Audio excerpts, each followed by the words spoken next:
What is going on, everybody? It is Antonius the Gamer, Mikkel Smith, Super SSS Rank. We are back with another episode of the Press Start Select podcast. Fellas, as always, we put this out weekly, and it seems like every 3 days, it's like a 2-hour worth of pod content. My goodness.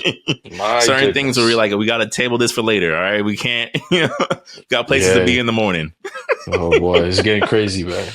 News after news after news after news. Disappointment after disappointment. Surprise after surprise. Right? Very rarely has it been like, oh, this is a great thing. Usually it's like, oh, all right, we got to find a way to spin this. that meme of that English dog with his top hat sitting in the fire. Everything's fine. Yeah, this is fine. This is just fine. As things start to collapse. But I do normally, obviously, we try to start things off on a happy, upbeat note. But I do want to at least point this out. We didn't get a chance to do it last pod, and I do think it's extremely important. I want to do like a rest in peace to Tony Todd. Now, for those who don't know Tony Todd, he's most famous for his role as Candyman. Obviously, if you've seen the Final Destination movies, he was a pretty big role in that. And most recently, he played Venom in Marvel Spider-Man 2. As of now, I don't know. I don't think they've publicly released yet his cause of death. But it seemed like it caught most people off guard, like by surprise.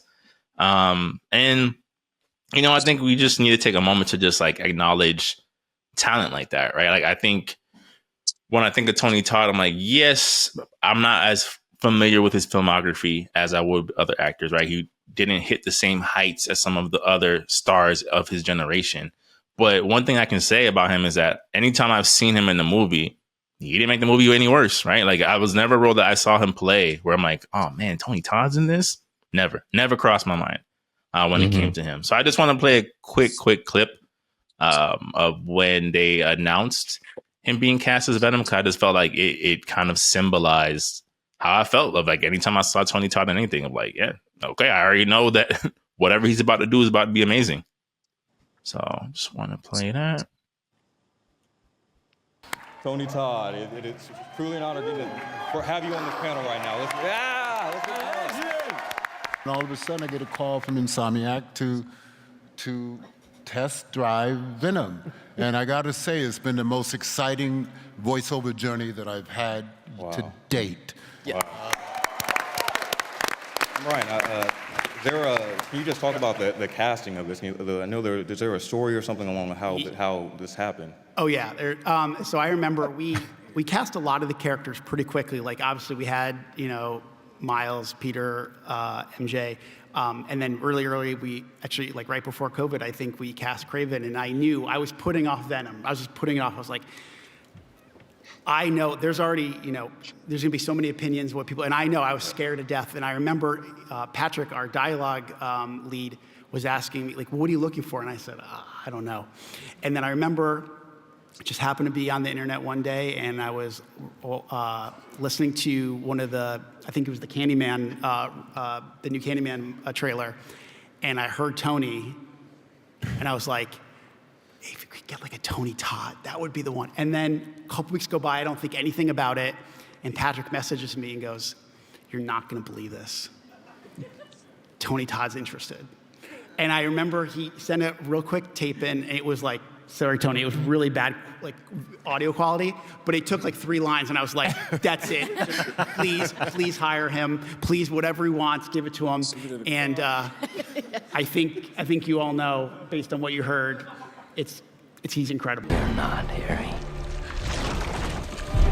We are.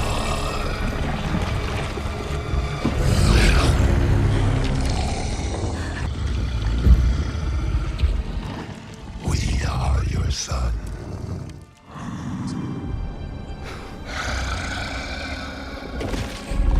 Look at us.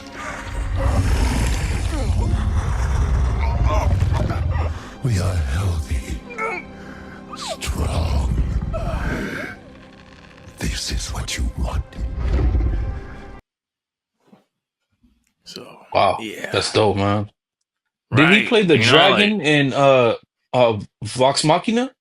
You're thinking of No, he that's not did the D same and actor. D. He did D and D. He did. You're not thinking it's not the same actor. You're thinking about the It's actor not. who was in John Wick. Oh, Um, okay. yeah, he passed away as well. Like Yeah, yeah, they both rest in peace. But I just I just felt like especially for what we do, it's like it's important to highlight talent like that, right? Like I already know, like I'm gonna shed a tear with in the years from now when we lose Keith David.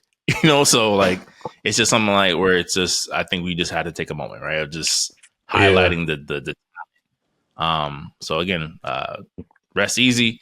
Thank you for your contributing your talents to us. Candyman still one of the most terrifying movies I've ever seen as a child. So Never saw it, man. Never it's saw a it. great movie. It's Oh a no, great no. I movie. mean, listen. I got the entire review from my second grade classmates. There was no way y'all was having me watch that. No way. No way. Yeah, no, it's it's earned its reputation well. No way. No way. Did you hear the Candyman? No, Right. Just go to the the mirror Candyman. 5 times. Yeah. Put the lights on. Nah, man. Nah, man. I'm straight. I'm straight. I could keep but that. to but to move to a slightly lighter, brighter topic, definitely a topic that I wanted to ask you guys' opinion on. Nintendo recently revealed that Super Nintendo Land is getting a Donkey Kong Country edition to it. Right, they had a complete rollout. I think it's supposed to launch in Japan next month, and then it will be coming to America sometime in spring. And one thing that I Genius. kept thinking, it is right. I'm like, it's a great way to expand your park. It makes all the sense in the world.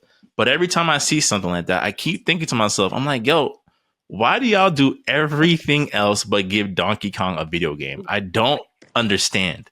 So I wanted to ask you guys, like, is it just something now where, like, do we just accept the fact that Donkey Kong is in the MCU, right? The Mario Cinematic Universe, and he's just no Um, longer a I think standalone character? I think nah, he had a good run, man. I mean, the reason why I say this is it's like Kirby. He has a presence. He just hasn't had the backing like a Mario Odyssey or a Zelda. But he has a presence. I mean, they did the DS versions of the remakes, but I don't know if you guys ever played the Donkey Kong Jungle Beat. I haven't. Yeah, see that right there, that was a game that I didn't expect to be that fire.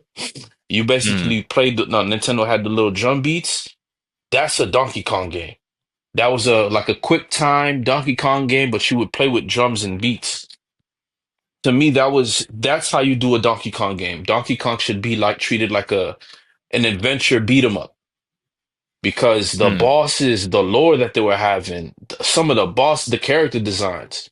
If we can, if you could get, if you ever get a chance to get to it, you'll see some of the character designs for the enemies that he had to fight up against. Oh yeah, Man, I'm a like um, again Donkey Kong 64, Donkey Kong Country 2 and 3. Like I'm a fan of the Donkey Kong IP, and I'm like yeah, yeah, I just like that's been my thing of like you're pointing out a game that you enjoyed. People are saying that the last game that they put out, I think Donkey Kong was like Tropical Freeze, apparently is really good. So it's like yeah, it's yeah. not that he doesn't have It's getting, a base to pull from. It's just like why don't you guys put out? They've remastered stuff, but I yeah, hmm.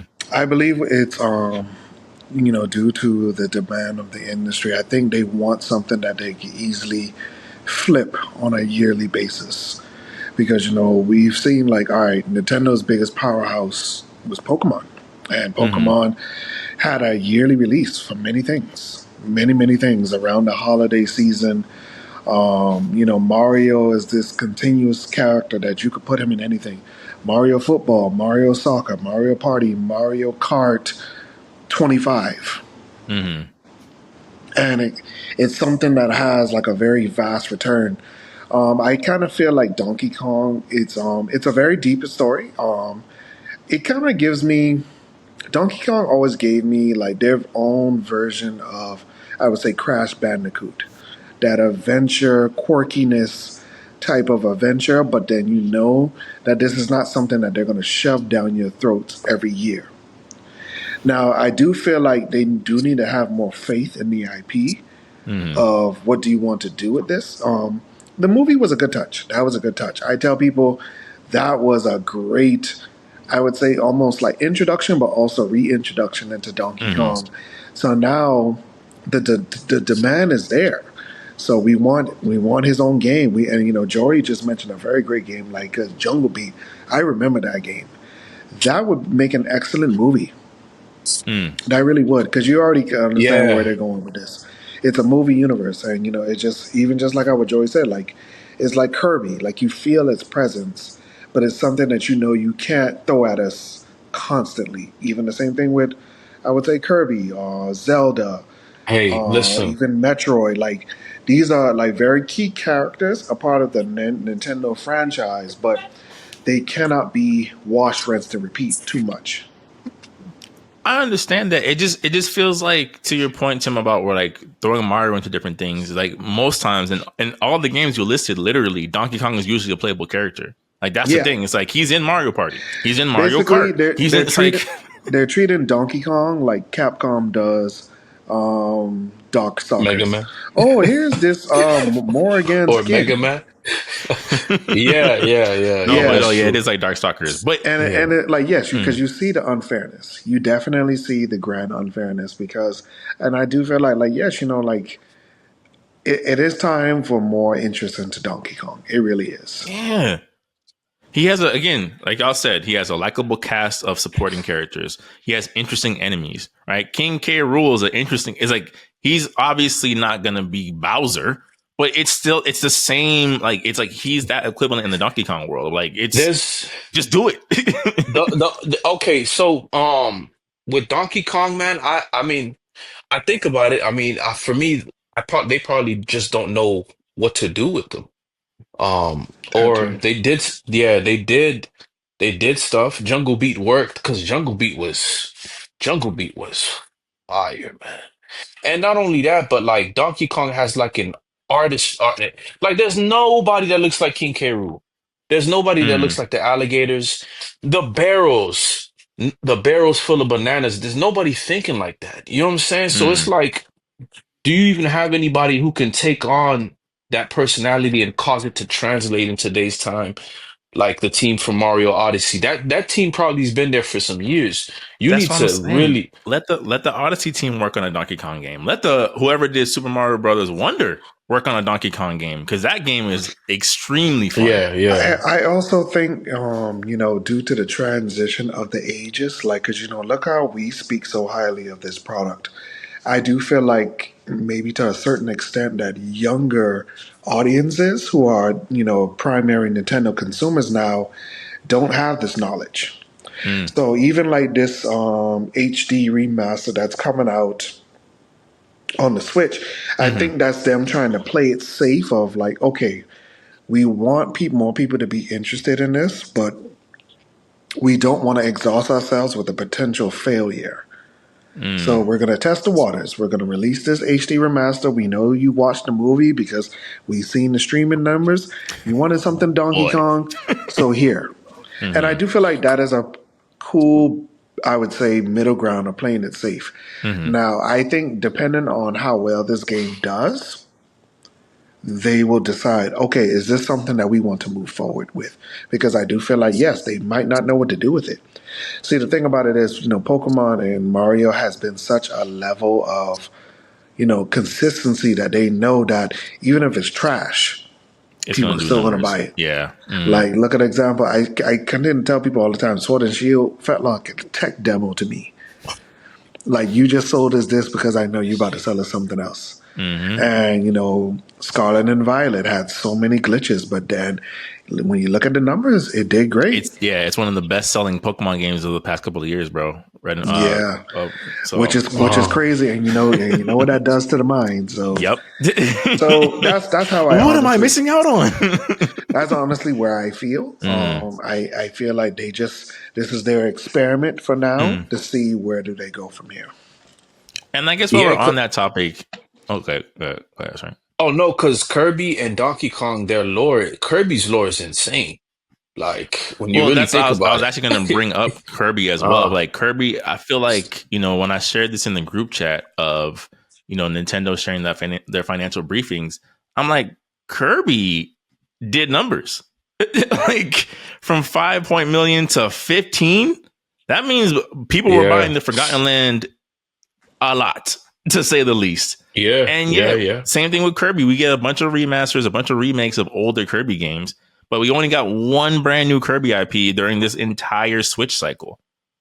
A critically reviewed, well-selling game, the first open world Kirby game, and it did well. And it's kind of like, are y'all gonna do more with Kirby? What are we? Is it? Or just gonna keep doing every new time Nintendo has a new console, put them on a launch title, and kind of go about your business? I also feel like due to Nintendo's party games that Mm, they kind of feel like we don't really have to invest in our other properties because, like, for example, Smash Brothers. Oh yeah, here's where you can have all of them and just have fun, and then look how long that rides out. mm, So it's kind of like like I always said, like they're in your face because you see them a lot from different properties X Y Z. Like, oh yes, here's Mario Kart. Oh yeah, yeah, yeah. Here's this skin for X Y Z. right. So now it's kind of like, well, the person is in the game, so I played as them, but not really. Yeah, yeah. Like here's So this they Kirby so they reference. kind It's of like, do that. They kind of do that because since, and to be honest, like we've seen that from Sony as well. Like to a certain extent, like you could understand that they've created like a universe of their characters and they have crossovers. mhm. Like I remember in the Uncharted games, you would find artifacts from the past games from like that Naughty Dog produced. And even in the last Ratchet, when you did this one thing with one weapon, it would warp items from different PlayStation IPs. Mm. Like there was one time, like the Jeep from Uncharted came out of nowhere, and it's like it was cool. Yeah, It was of cool, course. And you can play but Crash Bandicoot in Uncharted 4, which is dope. Like, if it's also come to the point where Nintendo, like you always know that Nintendo feels like they only have to do one and dones. They don't have to be in the consistency race as most people think. They knows like, all right, you know what?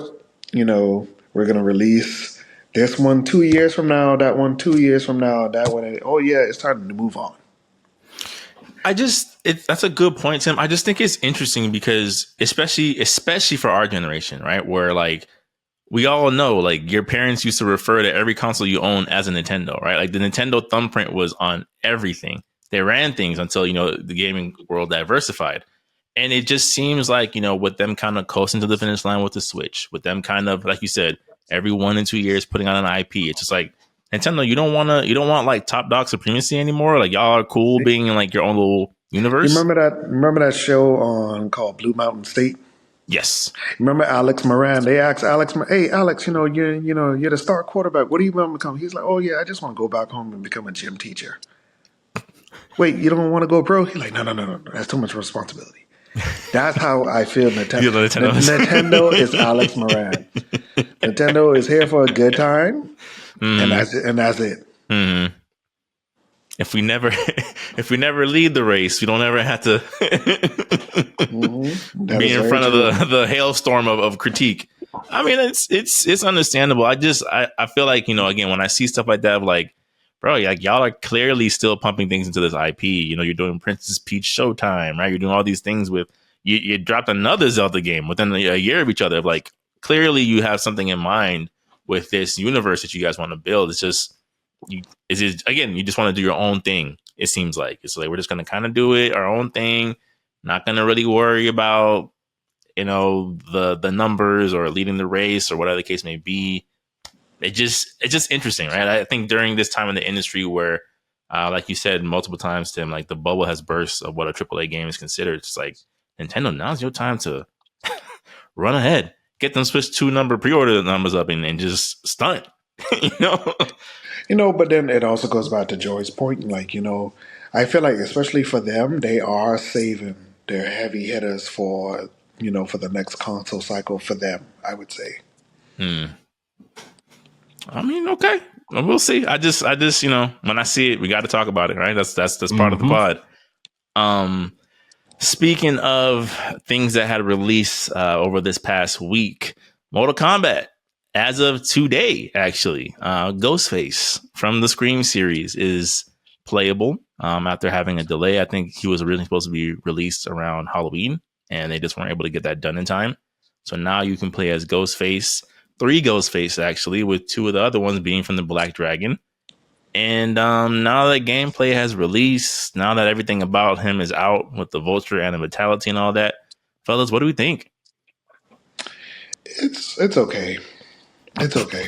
It's I definitely see a lot of like I would say like Rambo type of build movements. For me, I kind of felt like it was a little bit too late because I was like, you didn't release this for Halloween.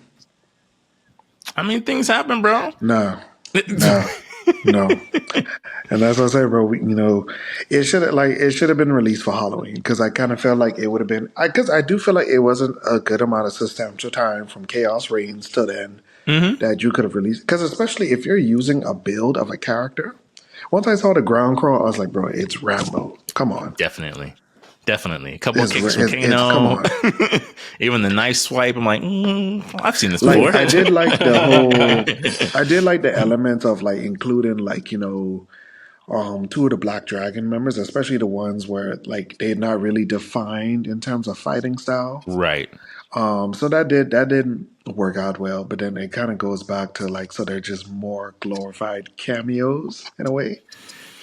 So I mean, it's another runway, bro. so it just goes back to like my continuous disappointment in Mortal Kombat in this world is like I get it, Liu Kang reset things, but I kind of just feel like so WB, what are you trying to do with this? Because first of all, I feel like this title has too many guest characters, too many, bro. too many. I kind of felt like you've been hyping up like this is Liu Kang's turn to tell the story. And he had some good points. He had some good points in some areas. But I just kind of feel like it's the Hollywood aspect of Mortal Kombat that's just taken over.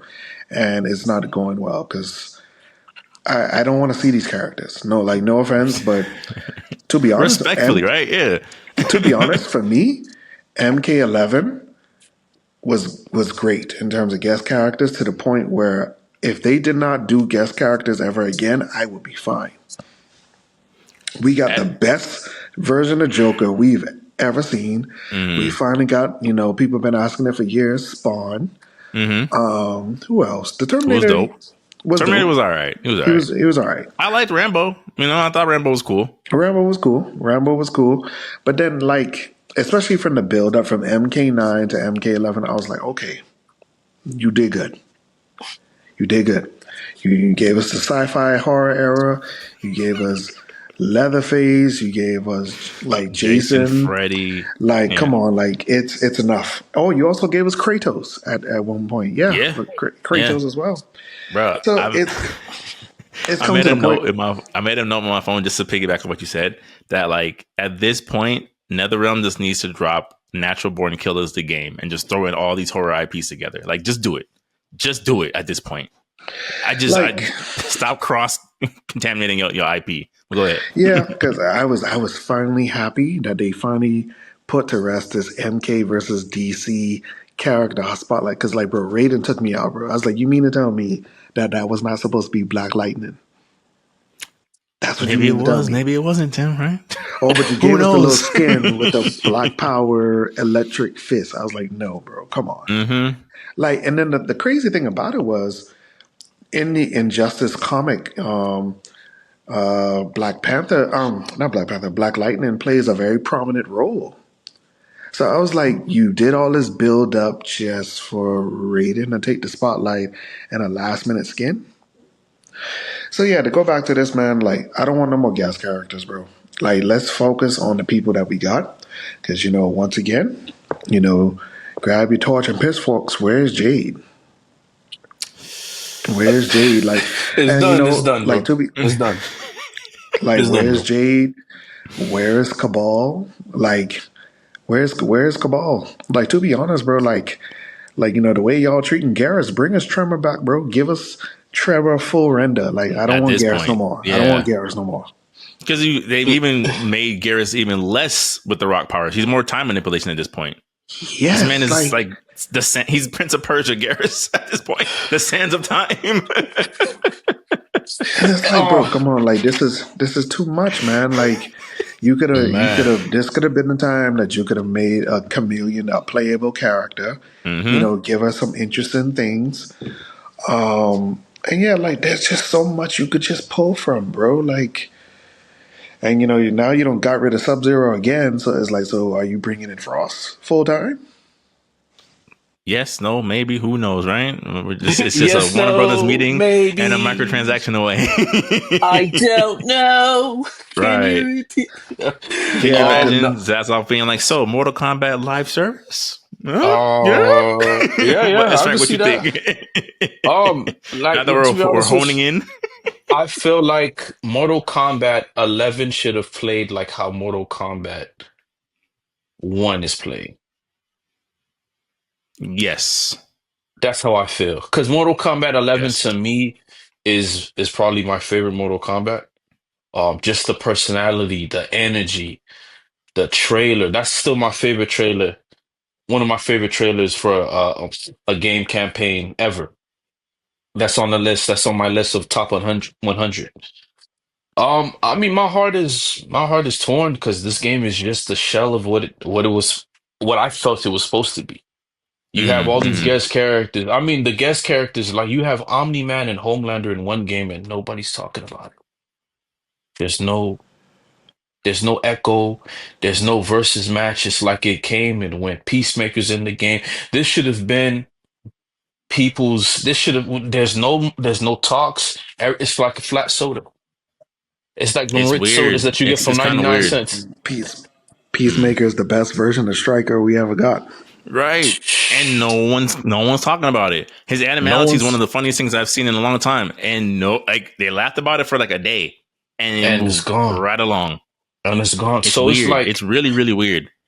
and it's like, okay, even if you do a Freddy versus Jason IP, right, where it's all these nostalgic heroes, these kids don't know about Rambo. They're not gonna watch Rambo. They're not gonna watch Terminator. They're not gonna go back in time and watch Freddy versus Jason. It's for us. It's for Ed Boon's generation. I mean, they'll go about. I just don't think it's gonna sell. For us, it'll sell.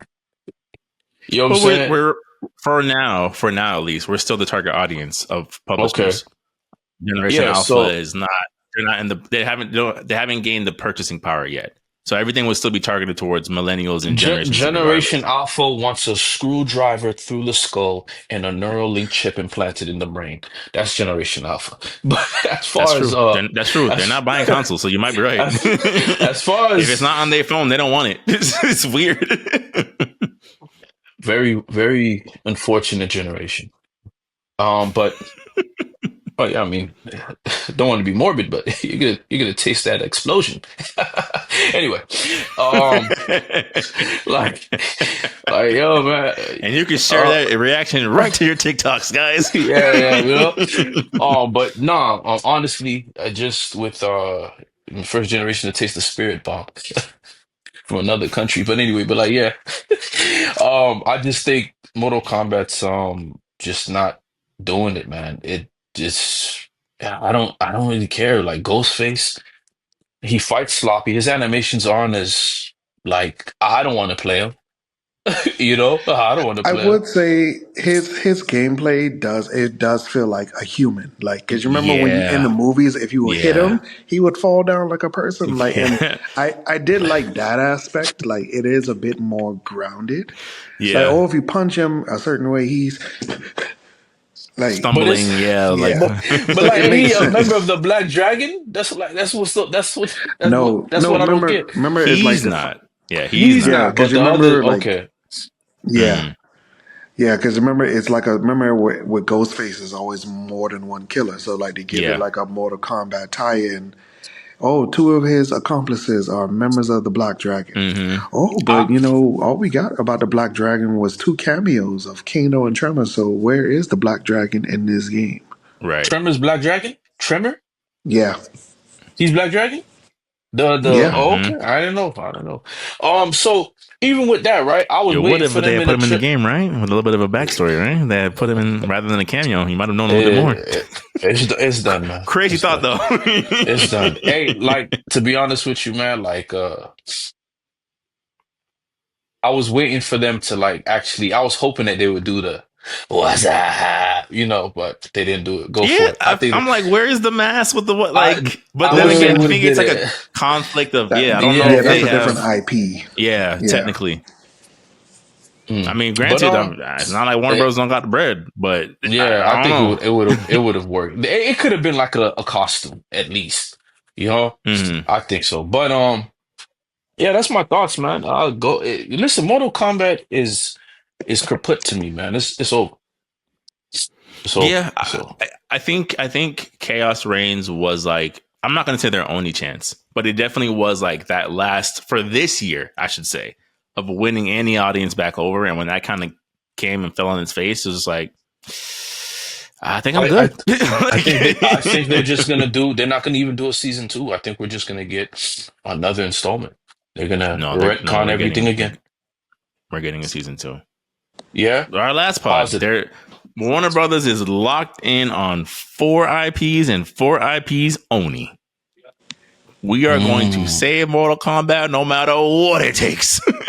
okay. Because the truth Okay. of the matter is, regardless of how we feel about it as gamers, regardless of how it's regarded in like fighting circles, it's sold well. It sold really, really well. Mortal Kombat 1 did numbers, right? So from that perspective of like whether or not it has staying power is one thing, right? The rate of return is another thing, but it's still flying off the shelves physically and digitally, at least for now. It's the whole reason why Injustice is question mark, right? When we get part 3. So I don't know. Don't sound like a good idea to me, but right. Every week we talk about things that don't seem like good ideas. So wait, they're focused on Injustice, right? We get another Injustice or no? Nope. Oh, that's done. It's not Okay. done, It's but it's, limbo. yes, it's on the shelf until further notice. It's done. It's done. It's done. That limbo's coming 2035. 20, No, 2035. because The James Gunn Injustice. Oh! Nah, don't the say biggest that, Creature please. Commando. the Yeah, biggest that's issue Commando. is, bro, because both games are suffering from this whole multiverse madness aspect. Mm. Because like when I really saw like the level of characters who got killed in Injustice throughout the comics and the games, I was like, yeah, Flash, you might need to run, They Barry. would have to do like a Crisis on Infinite Earths type thing of like Yeah, everything just kind of collapses into one reset at and this it point. just They would have resets to. because Yeah. it's like, bro, y'all killed who? In a Who? flood? Someone put their hand through Beast Boys. What? Oh man. It's like so, bro. Like that's why, that's why the roster is just like it's so tight, bro. Because like to be honest, bro, they did wonders with two. They did wonders with that roster compared to the first one. But it's just like, well, bro, y'all just keep killing people. Like, chill out. Yeah. Crashes on Infinite Earth. It's the only way that works. The only way. Yeah, You got to kind of just soft reset Flashpoint esque this storyline. yeah, because that's what I say, bro. It's the multiverse madness, bro, and that's you just have to stop, bro. Because after a while, you just get lost up in it, and now you have to do so much work as damage control to fix everything. I agree. And that's what Mortal Kombat is, man. Because to be honest, Onaga might be the Egyptian god card to save everything, bro. Because it's like they don't know what to do about anything else. They don't know what to do. And somehow they'll find a way to ruin that, right? Like, It's just not gonna have a much effect, man. Because I'm looking at the story, and I didn't see Chaos Reigns. You guys gave me the trailer of a lifetime, the story summary of a lifetime. So I didn't want to go any further. I was pretty much like, yeah, nah, this is it. I don't really gotta waste my time, man. Because yeah. I was disappointed, man. Yeah. And Even the things that they've hinted at with Onagas is like, I hope this is not how this plays out. Like, yeah, Raiko was able to rein him in. I said, I'm sorry. What? And apparently now the arcade endings are now canon. Right. But then I was like, but how is that true? Because at the end of Noob Saibot's and then you see Kung Lao get his head chopped off. So is he dead again? Death is just one portal, Tim. So that's where, like, bro, I'm just like, hold on. Are these things truly canon now? Because it's like, this is a lot. I mean, some of the canon endings, the arcade ladder endings was real good. Very Like, interesting. Yeah. Shang Tsung finally finds his island, and he finds the Wells of Souls. Now he's the Shang Tsung that we know. He went from alchemy Shang Tsung to welcome to my island Shang Tsung. Mm-hmm. But then, some of these other ones is like, so you mean to tell me Raiko was able to take down Onaga himself? Okay. Not good. Retcon that, please. When that comes in MK1 Ultimate, please. They say, oh, just kidding, he lied. He actually ran. He just didn't want to tell Shao Kahn that he turned tail. Yeah, so I mean, like Ghostface, like it's cool. Like he has some cool animations, but I do feel like a lot of it is just recycled stuff from Rambo, and it's just to fit this. Like even like when they announce like the guest, like I said, bro, it's just too many guest characters. Yeah. Man. Like, and I feel like that's what's turning me off because I do feel like it's kind of like not in tune with itself. Because how are you going to have the Terminator, the last game? But then you have the T-1000 in the next one. Bruh, that's a question I like keep no, asking bro. myself. Like that's poor, bro. Yeah, That's asking poor. myself. And then how does Conan the Barbarian fit into any of this? Because the comp is the T-1000. He didn't even drop yet, right? No, he didn't even drop it. He's gonna fight? He's gonna fight like what's the Aztec man, Kodo Khan? I wouldn't even know, bro. Because remember, he has shape-stiff. He could turn his arm into a blade, and like he might heal. I don't know. I honestly don't know. No, not the T-1000. I'm talking about Conan. The T-1000 didn't drop yet. No. Ghostface dropped so far. My goodness. Yeah, to me, this DLC other is two characters. finished. The other two not dropping until 2025, bro. Yeah. Oh my goodness, man. Yeah. This is, and you know what? This is the first DLC that hurts me. Like I'm in agony. Like, when is it gonna be over? That's the first DLC that makes me like I'm just looking at this. I'm like, man, when is this gonna? I don't want the anticipation for the trailer gives me anxiety. The finally trailer reveal gives me. Oh man, I waited 6 months for this. Like Ed Boon, these surprise tweets have no steam, no fizzle. It's a saltless sugar. Saltless salt. That's what I mean. Saltless salt, man. Sugarless sugar. It's just crystals. Yeah. I would say in closing from this topic, I think it's like I always say shout out to them for making a character like Ghostface playable in this type of world, right? Like Tim said, like I think they still managed to keep him grounded and human enough. But it still kind of boils down to what we've all said of like, but why? Like why did we take resources and time to put this character in this world? For what? Why do we do that? and I'll let Tim's thing be the last thing. Where is Jade? Right? And all this points back to where is Jade at the end of the day? Why is Chameleon looking like she's part of the team as an NPC? Just put them in the game, Everyone just put them in the game. It's all right. We want Mortal Kombat characters in our Mortal Kombat game. I know it sounds crazy. But speaking of characters being put in their respective games, I saw this trailer, and from my household, I could feel it in my spirit. It sat in my spirit I could hear Tim's credit card come out and go to the PlayStation Store and click wish list as soon as this character trailer dropped. And we haven't spoken about this game in a while, so I figure what better way to revisit it real quick but to show the trailer of the one rival in Bleach that actually kind of made sense for Ichigo. Grimmjow Jagajax.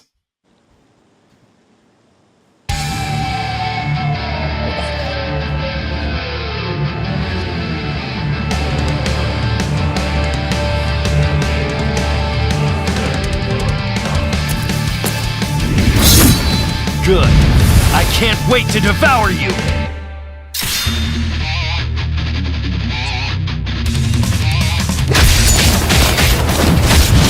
Stop playing around! Come on! Here I come! Ha! Take this!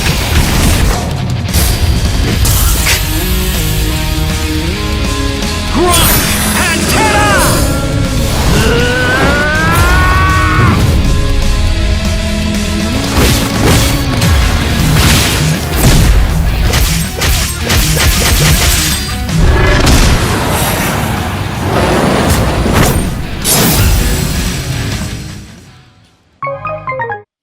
I got a question. Tim with a thumbs up. I seen everything I need to see. But No, what's because your question, honestly, bro? Let Esra get his question. like him and Nelly L, are two of my favorite spotters, bro. So like even seeing their trailers back to back, it gives me a lot of hope for this game. I'm still trying to puzzle, like, well, how does this game really play? Because y'all show us like 2 moves and that's it. So it's like, I know the combat is going to be more in depth than that. I mean, well, actually, hold on. I hope. From what we've seen, it seems that way, right? That's what they're hinting at. I also love the stage accuracy because that's one thing I used to hate about, like, I would say Dragon Ball Z or even sometimes Naruto some days. Like I remember in Naruto, like I remember we was fighting Kimimaru on one particular set. Like, bro, he wasn't even here. Yeah. Or like the fights in Dragon Ball where it's like it's supposed to be at Kami's Lookout, but somehow we're in like the Rocky Mountains regardless. It's like, wait, what? What happened? So I give them points for the stage accuracy, bro. I gotta give them that. And it's just real good, man, to see like, all right, we've gotten past the Soul Society arc. Like, let's get into the nitty gritty. But have we? Like, I feel like the trailers have been all over the place. Because like we'll go all we'll leave the Soul Society arc, right? And you'll show Toussaint, you'll show Kenpachi, and then you're showing Grimjon and Nell. But then I'm like, I feel like next trailer will be like, oh, and now here's I'm trying to think of someone who's like Soul Society. Here's Ukitake. It's like, what are we doing? I mean, well, they did that to like, because you kind of tell they're trying to match the hype of the anime because Nelly L and Grimjow came back Just the same debuted, episode, so it was like it was in sync with it. So I enjoy that. I enjoy that for the most part. I mean, I'm excited to see what they do next. And just even the pinnacle of like how far is this? Because you can already tell it's going to the final battle with Ichigo and Aizen. You already can tell. Definitely. Because I feel like that is also a very good, I would say, Kid Buu type of stop in the story. Because you can hit the 3 big points of like Bleach, especially pre-time skip, and get everything. Yeah. Like you could give the arc where like, he's still training, learning the ropes after, Grand Fisher and stuff like that.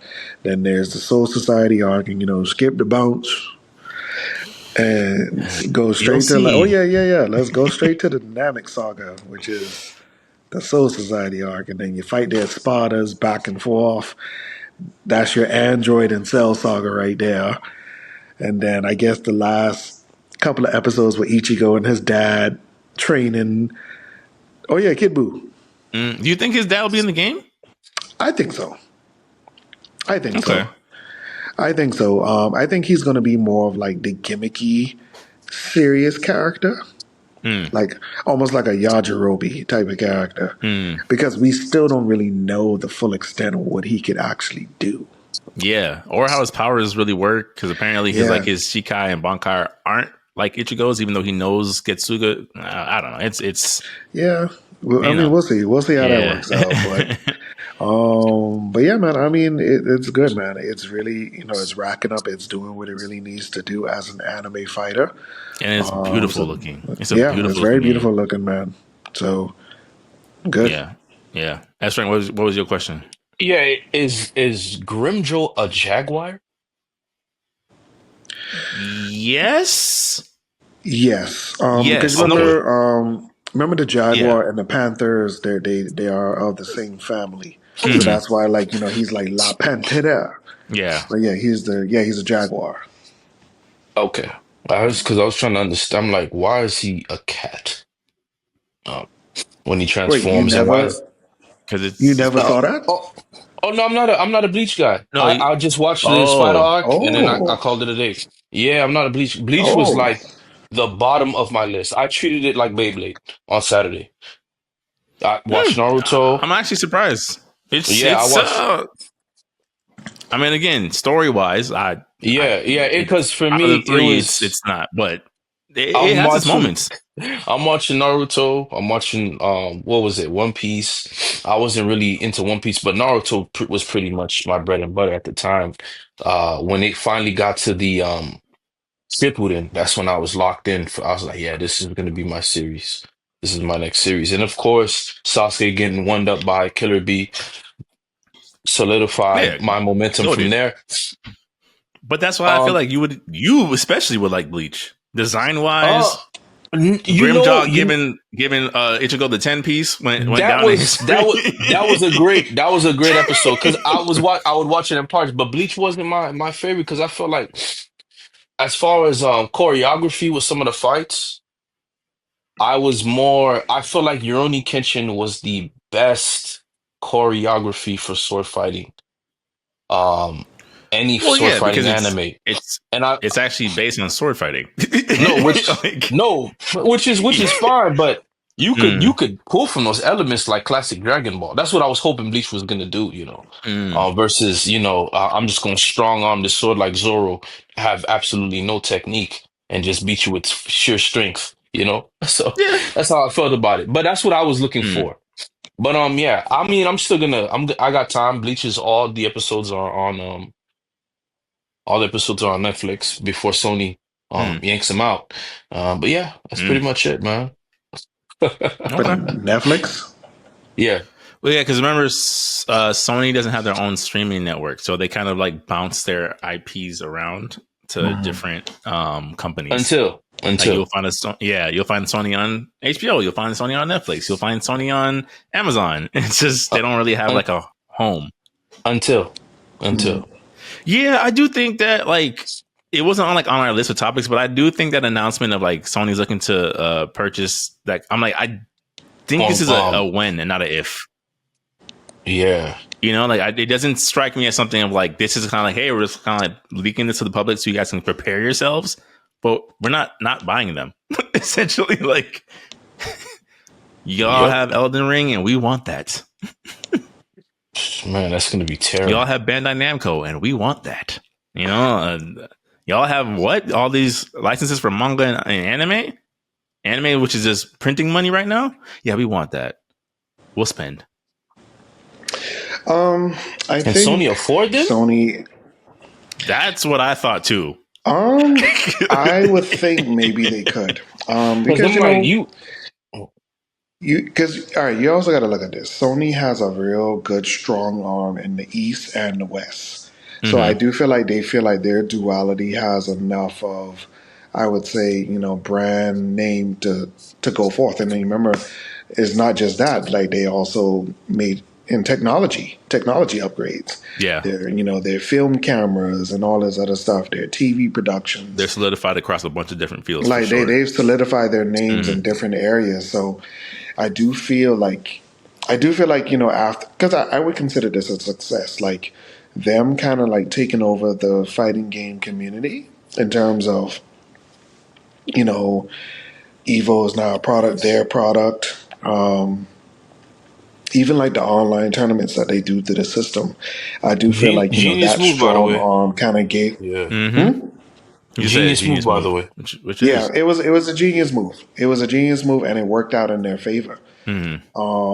But it's just now I kind of feel like they're trying to really expand even more, and it kind of has given me, especially after what's happening with Xbox now, you can tell they're just trying to just bury Yeah, them. yeah. And to be honest, I'm interested to see like, you know, if that happens, what would happen to the ecosystem that, we kind of just revert back to it was just PlayStation and Nintendo with, PC on the side. Like no All like that because for a I drop of really blood. because I was really thinking about that. I was really thinking about that. Thinking about the era where it was just those three properties, and I would say how peaceful it was in the world, and that's what made me kind of grin to a certain extent. Like, is this really a bad thing? But it is. It It is is. because It I would is. say this the It is. mindset of Sony It right is. now is very dangerous. It's very, very dangerous, and I do feel like certain things need to be off limits. Yeah. Because, like, and like you said, like, there's just certain things you should not have that much power. Mm-hmm. You should That not. and I think in the history of, at least since I've been alive, since we've been alive, I don't think there's any corporation that has risen to the top against its competition and can continue to innovate. Right? If anything, they start to coast, they start to fall back, and the consumer suffers for it.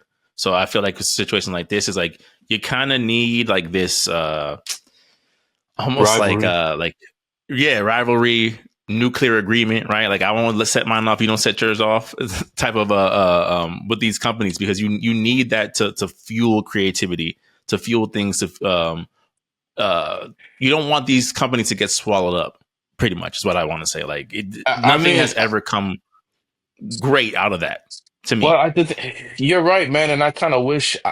To be honest with you, I know that these decisions that Microsoft are doing is a Satya Nadella thing. He just doesn't understand um the point of competition, because Microsoft is a company. Well, we're everywhere. We're like a blade of grass. We're not the greatest thing, but we're there. It's like they're like blades of grass, man. And that's what they're okay with that. And for me, I'm like, man, what are you guys gonna do if Elon Musk decides to, okay, I'm tired of Microsoft software?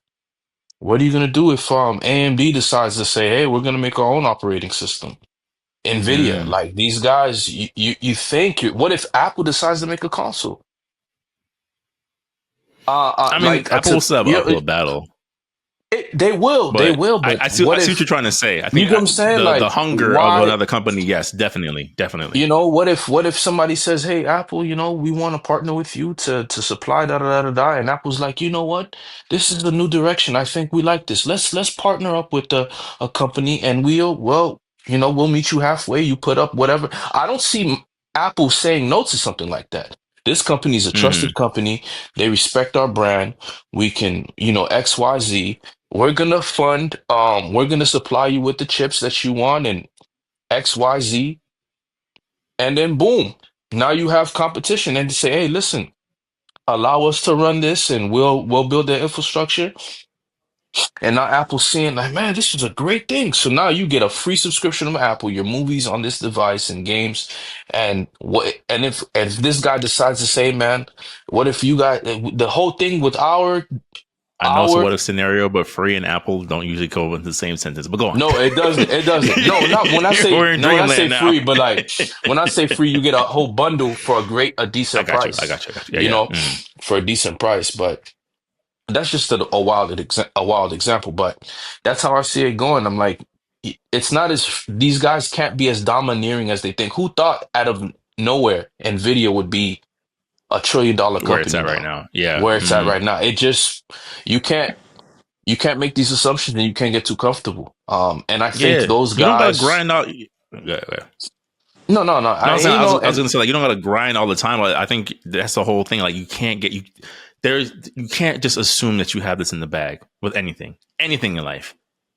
You and can't just assume if like, yeah, go ahead. we're just gonna be okay with being everybody's software buddy. I said, Microsoft, you guys aren't cute enough for people to be like, hey, I'm gonna get Game Pass on this thing. They're like, yo, if the day Apple decides to do their own version of Game Pass, people are gonna go there because they're attractive. They're Mm. attractive. I want to separate myself from XYZ and the boring, and that's the reason why that's the one thing that Steve Jobs contributed to the technology market. Like he said, why does this text have to look ugly? Can we make this text look Make more it attractive? yeah, Why sleek why are and we yeah. still Mm-hmm. texting in code? Why can't we just use an icon that we click and XYZ and and there you go. There you have it. I think to stay on topic, like, you know, Sony buying this, I'm worried, man, because I want creative freedom. And it's like we can't get what we want, right? The creators are, and another thing that made me realize, I was like, why did they let Kojima go if they're gonna try to make these kind of moves? They let Kojima just buy his IP back. So Death Stranding, he Mm-hmm. owns 100% of Kojima Productions. So now Mm-hmm. he's just so I'm like, okay, so why, if it just made me think, I'm like, I if you're think gonna it's. release, Mm. it kind of made me worried. I'm like, you guys are like really just like on your shark mode. You're not really, I don't feel like they're thinking through. We're just trying to buy this because if you're gonna buy it to only shut it down, you buying Destiny for the money, that price that you bought it for, not Destiny, yeah, Bungie. And it's like the returns are low, man. You fired everybody Mm-hmm. that you needed. What are you gonna do Mm-hmm. with this? You're gonna make Miyazaki not leave and create his own IP. Those guys are gonna leave with him. Like I'm just saying, Yeah. um, from how Sony's been moving, just off of how they treated Concord, they didn't even try to remake it and go back and try to reinvest in it again. They just said, okay, we're off with Well, all of that your didn't work. heads. Yeah. This Take them out got back. this yeah, Put put the the dog blindfolds down. on. Put the dog down. This got me really thinking. I'm like, no, this is not the Sony that's gonna believe in IP, man. Like Sucker Punch, like look at Spider-Man. Spider-Man did not, I thought Spider-Man was gonna get more love than this. And if Spider-Man didn't Definitely. get more love than this, like, I'm It's definitely a we'll see, right? I think that's what it kind of boils down to. Like, it's hard to say how these things are going to turn out, look at right? We anime were now. all Look at anime Yeah, we were now. all kind of doom and It's gloom when Xbox copped Activision, and so far, knock on wood, it's been all right. It's been okay, but it's hard to say how these things are going to pan out over the long term. Of like, what would that mean for the anime industry? What would that mean? Like, we haven't seen a great track record, let me say, of these big companies buying these smaller companies and it working out for the betterment of everybody involved. Usually someone's losing their job and usually we're now paying more for less. Like that Funimation Crunchyroll merger was horrific. yeah. So it's just certain Imagine things that like you're like, yeah, they exactly. even killed the momentum of Helldivers. Out of all things that you had going for you, you guys killed the momentum of the game. That's not good. Yeah. You had that was a game that you had people like, man, video games are good again. Mm-hmm. And it didn't need to be more than what it was. It didn't have to be a game at the level of COD. It had its perfect ecosystem, Yep. like the The Everglades, like memes, the the memes, social media things, like that's you just have to ride that wave. That's it. Just and you ride killed that it, wave to success. murdered it. Didn't even let it go on for 5 years before you started to Yeah. give it a travel. It You didn't even make killed out it of the with, fiscal year. yeah, you killed it within months, and I'm just like, no, Yeah. this is not. I'm not wishing this on a company. You get what I'm saying? I'm not wishing this for because it's a lot deeper than that. No, Now you think about the none of us devs and are. their Yeah, all the family things that and we're just about the to talk about, overall. like next, I think we all. I would like to think, right, especially on this part, like we're looking at this of like we want y'all to succeed, right? These companies, we want these companies to succeed, in a way that just makes sense across the board. Like this whole thing of like, how can we churn another dollar? I'm like, this has not worked for y'all, and This we business have model has to examples. change. Yeah, we It has have to change. examples from you of it not working. like we were about to talk about Xbox. I'm like, Xbox, I've seen this movie before from y'all. This is how y'all got here in the first place. So, And with Sony, we'll see how that plays out. There's been theories and rumors that maybe something gets announced at the Game Awards in regards to that acquisition, possible acquisition, but we'll see. Right? I think it's just a matter of when. But to speak about Xbox proper, right? We've already just kind of dipped our toes into the topic. Hey, I don't know if you guys noticed, but that device you're on right now, this is an Xbox. It's an Xbox. That phone, Tim, Xbox. Laptop, Xbox. That's ranked. That iPad, it's an Xbox. I don't know if you guys have. thanks a I don't know lot. if they drove the point home over this past week. Thanks a lot. It's all an Xbox, and because with an Xbox app on a controller, why do you even need this console that we made? Just for make for our sure in the company? thumbnail you have Mr. Smith In that one scene of Matrix Revolution, it's just a whole bunch of Mr. Smiths and it just says Xbox, Xbox, X. Just do that. Just do that. That has to be the thumbnail. No, it has to be the thumbnail. I'm serious. It has to be the Yeah. thumbnail. I I so am. yeah. I think Tim and I will go first because obviously, like I said, that's when you're already an Xbox expert. And we're more talking about from the outside looking in. I'm gonna say it like this.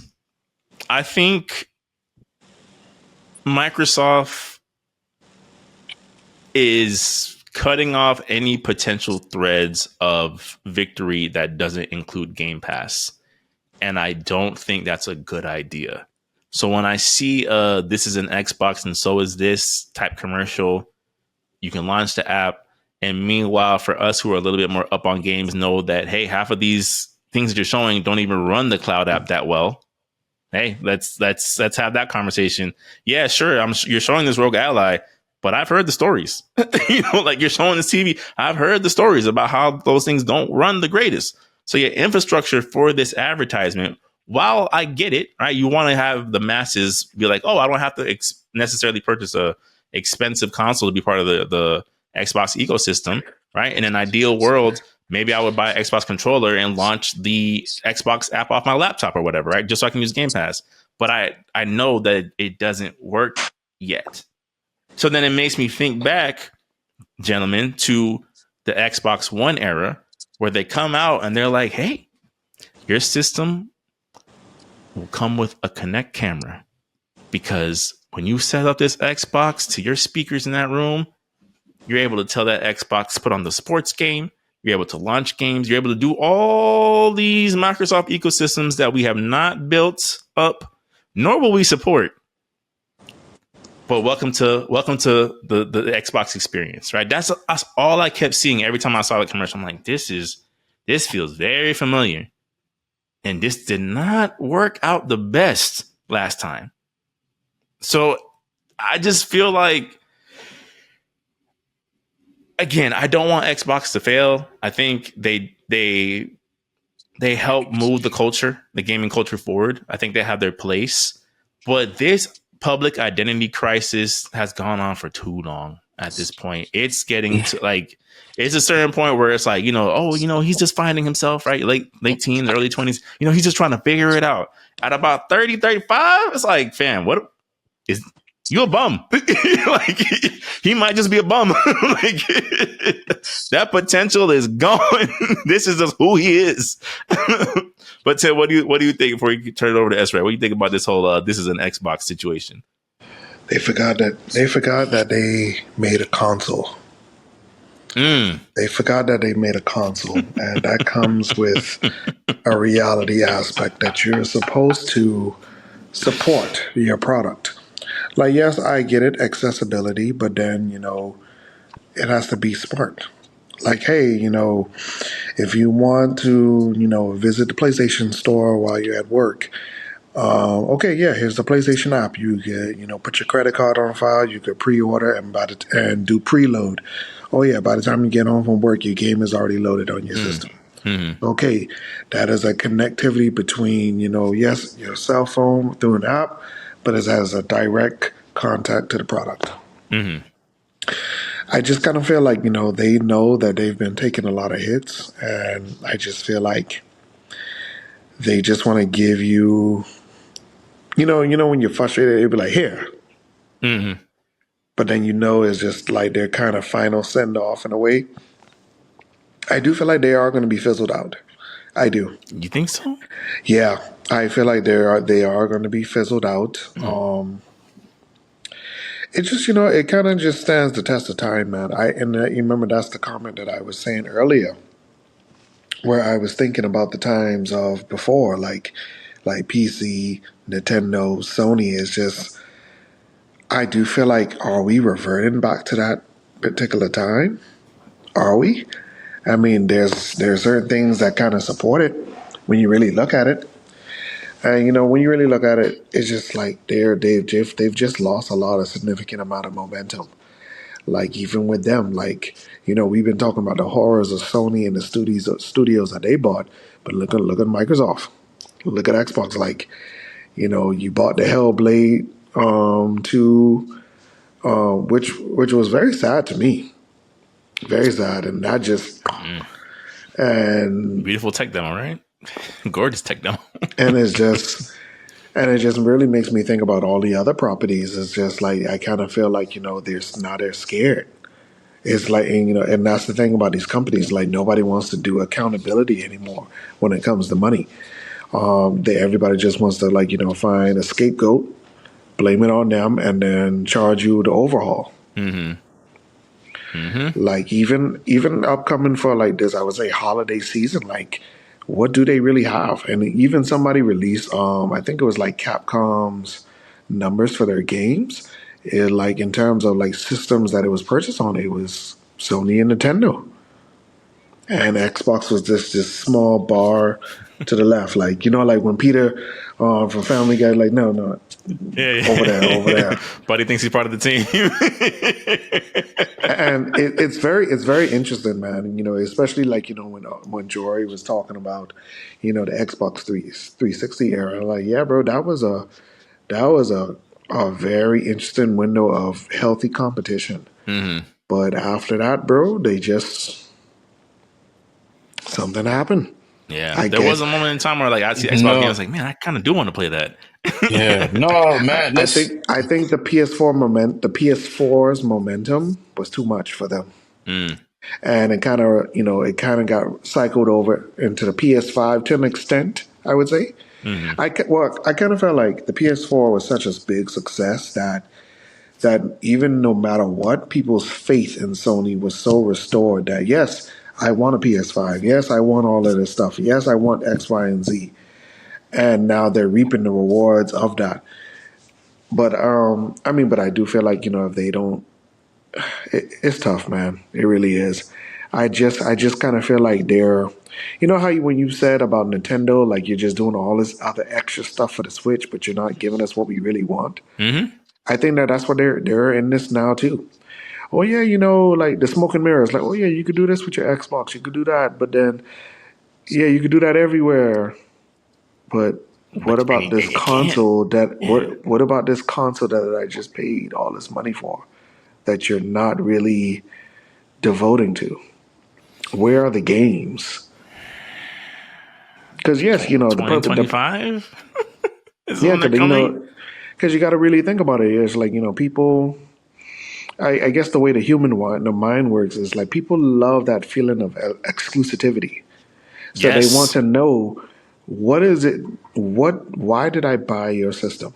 What is it coming out that I feel like is such a privilege to have here right, within this ecosystem? right. Why should all the friends want to come by my house? Like, Yeah, yeah. oh, yeah, you're absolutely And right. and then that's just becoming little by little. I mean, as of now, everybody went their own separate ways in terms of what they want to display at gaming shows and stuff like that. And it's just like, okay, well now we're just nowhere. Yeah, It's like, yeah, bro, like, we predicted like, damn, are we gonna get at least one state of play before the Game Awards? Like, no. no, The nominations are already out. yeah, I was like, okay, well, I guess everybody just right. There's a whole PlayStation anniversary and whatnot, but whatever, right? But S Rank, talk to us, man. Get your grievances out, bro. I know it's heavy. I know it's heavy. Um, like I just feel honestly with the way they pitched it,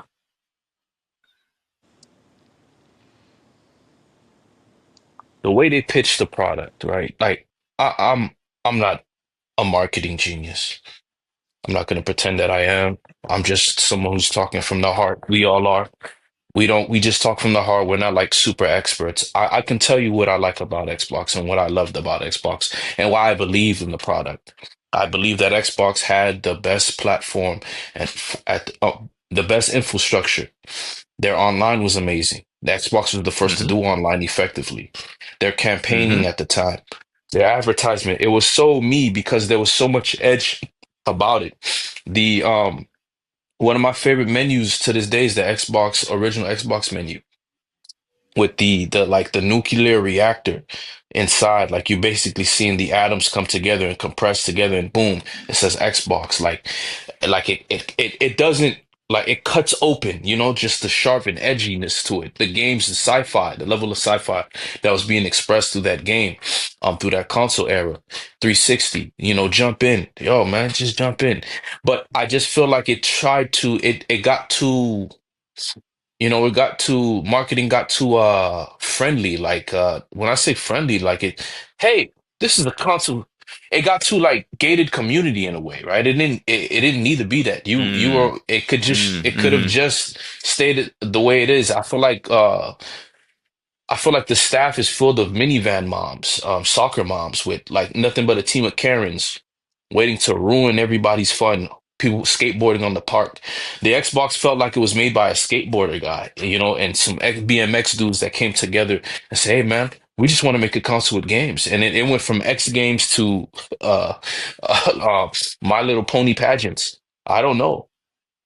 Mm. I actually don't like the direction it's going, and I understand what they're doing, but there was a better way to market it. They could have, hey, listen, yeah, let's focus on the product, but hey, listen.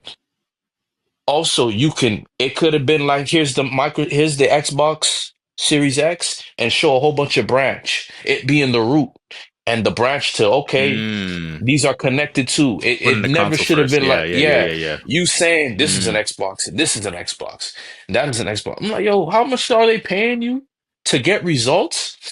I almost feel like Phil Spencer is angry at us for wanting to stay console based because they want to expand, and well, we don't want to deal with this competition anymore. We can't recover, so we're gonna throw in the towel. We're gonna try to turn into, but you guys don't even do that the best. Right. Microsoft Windows is only popular because it's everywhere. It's not that it's that they're innovative. It's just a matter of time before someone makes another OS. I would argue that it's innovative. I would argue that's innovative. I think it's stayed ahead of the competition in different ways, but I think gaming wise, it has not. I Okay. think they're taking the experience that they've had on the computer side and thinking that it applies to Xbox when those two things do not cross in the And slightest. how do you tell somebody like Satya Nadella that you don't know what you're doing? You don't even play games. Like you don't. Mm, You should also respect that you don't know. I don't know about cars. I don't know how to win a Yu-Gi-Oh game. I would have to mm, humble myself to say, hey, how do I win this Yu-Gi-Oh game? Or you see who's a success. Um, the thing with Microsoft is and it had it with the 360, but it went to that brick brain. I'm gonna press X. I only want two buttons. I'm going to only buy Madden and maybe Frozen Sports and call it a day. Like they're very, and I understand, but like the original Xbox welcomed people more to that level of mystery and explorative genres than it did than the Microsoft that we know today. Like they marketed better. Like I didn't. There was no restrictions. Like because they present to me a gated community within their advertisement. Like, hey, come enjoy, man. Your kids are safe here. Versus it just being like Sony just is. It doesn't try to say, hey, this is good for your kids. There's a section for kids. Just like Netflix. Netflix doesn't advertise Netflix Kids. Like Nick Jr., it doesn't have to do that. It just says Netflix for kids. Go ahead. Send your mm. kids there. Microsoft is trying to be like this community center home that those aren't your fans. And you're Right. isolating the people that will break the people that you build on, your pillars. You're trying to remove that without evacuating everybody in the building and doing proper demolition procedures that you need to take down a building. Like you're going to lose your fans. You're going to lose the people that invested in the console. It is men. It is the age gap is higher. I just think this is a terrible decision, and yeah, they need understand. Like nobody likes Game Pass without my You made Game Pass within the framework of Xbox. Keep it there. Mm-hmm. Like Mm-hmm. the iOS is. glued to the Apple product. It doesn't try to, hey, now you can get iOS on your Android or Mac, and it doesn't do that. What are you doing? It doesn't work that way. And you thinking you can be the Netflix of gaming, the fact that your Microsoft already puts a bad taste in everybody's mouth. I mean, if there were other alternatives, I'm pretty sure people would leave. That's the point I'm making. Like, No, no, it's I not think a, you're right. you know, Because to be honest, like Game Pass is really the only thing that I hate on Xbox for. I'm like, dang, I wish Sony had something like that. You know, like that's and, that's your and that's what breaks my heart. one, And that's what your breaks my one heart. lifeline. And that's what breaks my heart is like they've forgotten what they do well. And if I were in charge of the marketing, I would go back to the Microsoft of the Edge. Because that doesn't Mm, speak to your crowd. You're asking everybody to be neutered, right? I feel like the Xbox now just wants Unix playing their games. You know, mm. they want Unix playing the game. It feels like I get more testosterone or more edge from a PlayStation. I don't have to like you Mm. can literally go on the PlayStation Store and find games from these Japanese creators, these indie games, and I'm like, oh, this is a nice piece of change for a nice hey, for 3 chicken sandwiches that I saved. I'm gonna spend my money here. You know, I just don't get that from Microsoft right now. I'm looking at the ad campaigns and the advertisements, and you can slowly see that if they stayed at the 360 form of advertisement, I would have been fine. But this advertisement now, it's just not working, man. And the green that they're using, that's like Uber Eats green. What are you doing? Like, Yeah, what are you doing? it What are wasn't you the greatest doing, commercial. man? I'm not gonna It's hold not the you. it's not the greatest commercial. It's not the greatest advertisement. Who's there? Like, who are these people? Who are the staff members there, man? What's their What do you aim? think about what do you think about Phil Spencer saying that he doesn't see any red lines when it comes to potential Oh, Xbox first listen, party games going listen. multi-platform, Um including Halo? I've turned in my jersey, man. I turned in my jersey. I've turned in my jersey. Like, I'm serious. The jersey's done. Like, You went I'm to the front office only, like, yo, I request a trade, yo. I can't do I'm this more. only, I am only with Microsoft right now because of the Xbox. I got my old classic games, right? And I'm fine with that. I got my library that I had from high school with me. I can't, there's an attachment there. Now, if I sell my gamer tag and they buy it for whatever I request, I don't mind playing them games all over again on my nice PC. On I'm your going PC. on I'm going on GOG and I'm gonna own my game. I'm Mm, gonna own my game. I'm gonna go on GOG and I'm gonna own my game. I'm just gonna wait for Elon Musk to make his new game to where you own your games on some 19 picobyte drive that costs probably 5 stacks, but hey, it's yours. That's a mm. sacrifice I'm willing to make, my friend. You mean little Jimmy and Timmy can also play their games until I go into my 70s? Sign me up. But I'm just Mm. overall, I think it's not the Microsoft I want. Xbox should have. It just didn't turn out the way I wanted it to. Microsoft got too involved, and therefore they implemented their business practices, which only works for their things because it's like think about it. Look at the average Microsoft user. They just want Windows to do XYZ. They don't do it to make um you know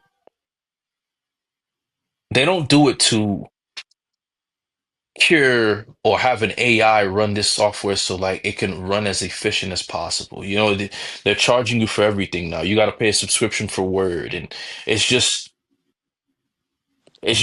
I never wanted them to go out like this. It's like you do all this to turn into Sega. You buy the blueprints for the Dreamcast only to revert back to first form, like to digivolve, to de-evolution. Like, you know what I'm saying? To Mm. de-evolve back into the digi-egg. Like, I don't get it. What's the point? Like, how do these companies not see their history and just, oh, it can't happen to us because we made X, Y. Like, no, you're not exempt. You're not exempt. I don't know who's a part of this team. I don't know if the people there, they just don't play. They're not gamers at heart. Like, you don't win the console war being a C at gaming or creating games. You don't win. But the thing is, You I don't know, think they want to win the console war anymore, right? I think we've heard it multiple times from Phil Spencer, very indirectly, of like, look, we've waved the white flag on that. Nintendo and Sony have lapped us at this point. We can't compete with them. I think the issue that I keep seeing is that the things that they're now pivoting to, you don't have the infrastructure for it, right? Because again, it's like your Xbox cloud gaming is still admittedly a couple years away from being solid, but you're telling me in this advertisement that that's what you're going to do. You're going to have a handheld, which is a good idea, but now you're telling me it's a couple years out. Then the few things that keep y'all cemented in Xbox culture, there are no red lines to what can go multi-platform. I feel To this what is Tim's what point earlier, like, then why would I buy an Xbox console? conflict. It's definitely a conflict of vision. So this is Satya Nadella's vision. Thank you very much. And it's in the Xbox. I mean, Phil has to turn to a parakeet right now. He has to. Him saying I this, mean, Phil's and hands ain't clean either. His no, hands it's ain't clean not. either, but I see what you're It's saying. not.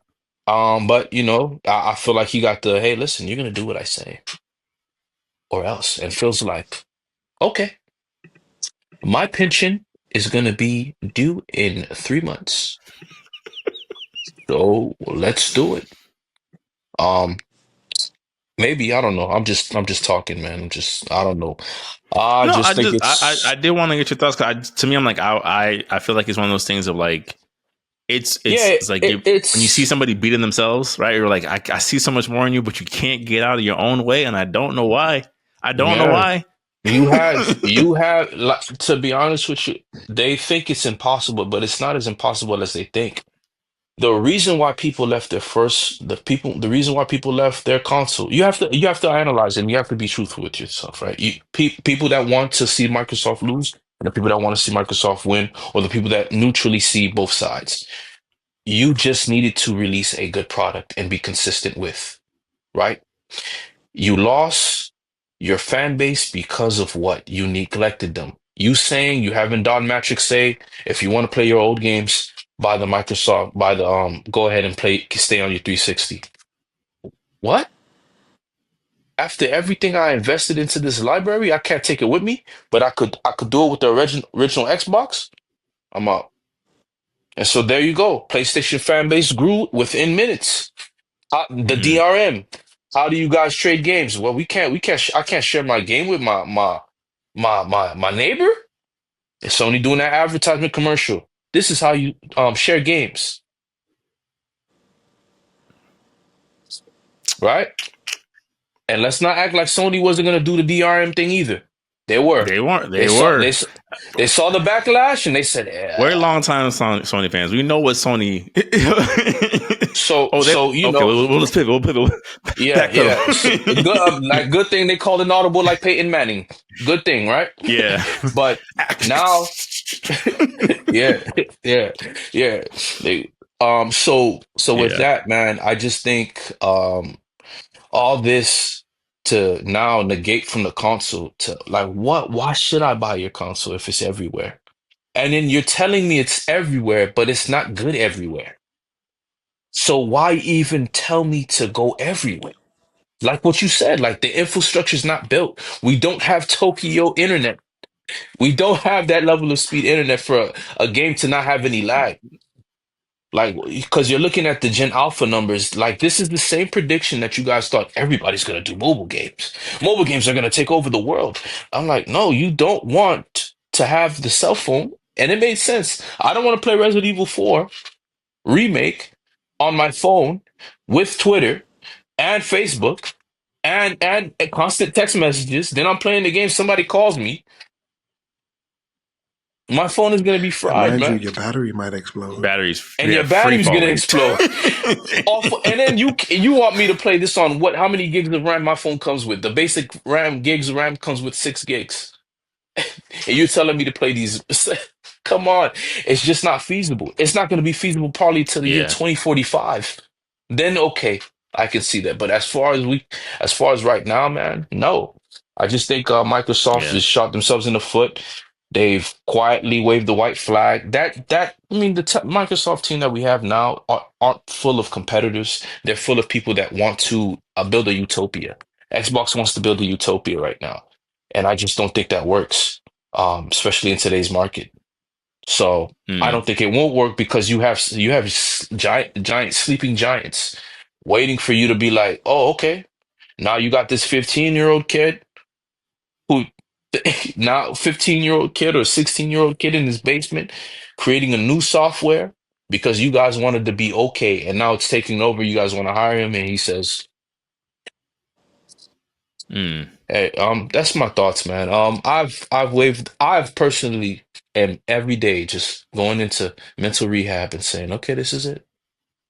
This is it. This is it. Yeah. That's it.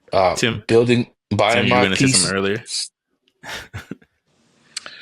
Um, I was also going to say, like, I feel like they're also disoriented. Like, like when you take a like an unexpected blow and it's taking you a while to catch yourself. And sometimes you're just doing things just because to feel tethered to something. I feel like that's what they're doing as well. I feel like they're disoriented as a company. When you're disoriented, you squander your resources. Yeah, I agree. I think cumulatively speaking, I think it's one of those things where, I mean, again, like you just use the comparisons to life of like we all deal with our own personal traumas, right? Whether they be external, internal, combination of both, and it's about how you recover and pivot, right? You're never the same person you were prior to that trauma, but you figure out how to become whole again, whatever that may look like. And to your point, I think that's the thing of like Xbox never went to rehab. You know what I'm saying? Like they never got the therapy done. They never did the work. Like it's like, hey, we lost that constant generation, and well, what do you want us to do? It's like heal, man, heal. Like look within, like, How are and you gonna try to sell? figure out how to, How are you gonna sell the next system now? Like, how are you gonna sell it now? So what? If there is. No, there will be. There will be. There will be another Xbox for sure. And Will there be what's the games? point This of is a real this? question. But What's there the will be point another of this, right? Xbox. What's the point? Another What's the point Xbox of will any? exist. Xbox first party titles is where things get a little You know, dicey. I congratulate Sarah Bond on getting these games from Japan. Um, on Xbox, she's responsible and her team. I congratulate her. I'm happy for her, but it's just like a lot of my grievances and my frustrations. I know it's Microsoft. It's not Team Xbox. They just because they did this, they borrowed that money from them. They got to deal with. They have to deal with the consequences now. And I guess Phil right now is And trying to that's buy part of himself it. time to move freely Yeah. from them and to hopefully recuperate. He took a chance. Now this is the backlash. Hopefully, um, you know, I mean, they make great products, man. They make a great console. They learned from the Red Rings of Death, but it was more of a fan issue. But hey, man, this was that was also a blow, but it wasn't as major as what they did with these Xbox One. Like these guys, people bought your consoles for games. That's it, for games.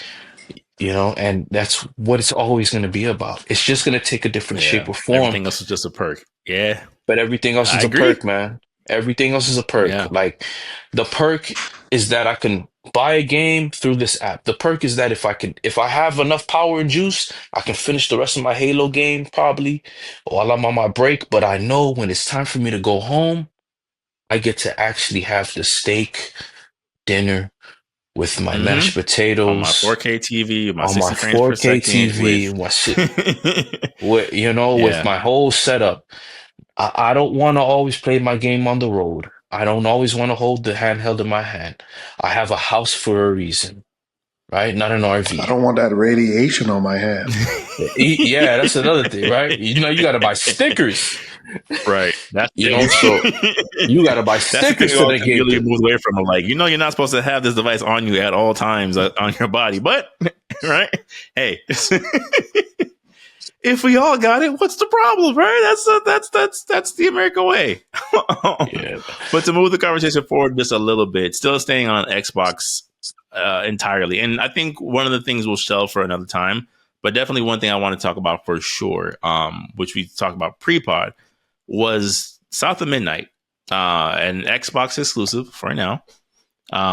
Recently released a documentary leading up to their roadmap for 2025, and we had talked about this a couple months ago in passing. I think the general consensus we all had was like it definitely has a really beautiful art style, and our hopes was like, hey, like I hope the gameplay matches what we're seeing in terms visually, right? So the documentary, without recapping the whole thing, essentially laid out why they went this way, the amount of research that went into this title, why they decided to put in the Deep South, and how each character has like lore that's just based within that culture.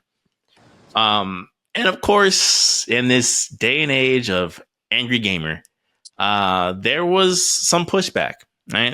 Some level of pushback from people who it starts to look less and less like concern for the industry and more like either you're rage baiting, you're grifting, or you might just be racist, right? And I like obviously you don't want to pull the race card like for every and anything, but I'm just like I thought the whole running complaint with all of these things, right? Of like, oh, we hate the racial swaps for characters that were traditionally this. We hate the fact that you take this character and do this with that and do that with that. It's like, okay, I could see y'all point. I think, yes, sometimes switching things just for a switch up sake, I could see why that could get annoying and aggravating. But it's getting to a point now of like, well, if you're telling me you don't want an established IP to take something that you've already committed to, let's just say, I don't know, white Harry Potter, whatever the case may be, and now he's Latino Harry Potter, or Latinx Harry Potter, like I can understand that. But when someone goes out of their way to make a game with an original character, with an original story, and you still complain about DEI, it starts to make me think of like, I don't think, you know what I'm saying, you're the righteous cause warrior that you think you are. It looks like something else to me. Like it looks like, unless it's a 6'2", 2% body fat white male, it's this is what is this? What is this? This is what's wrong with gaming these days. So while I compile a certain amount of tweets together so we can go through that, fellas, what do you guys think about South of Midnight before we really get into the quote unquote controversy about it?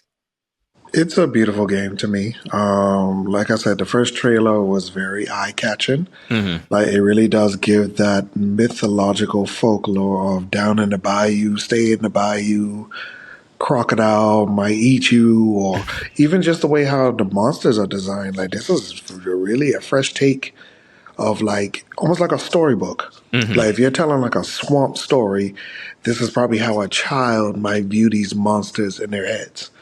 You have this ghoulish looking figure who's on a banjo guitar. Yeah.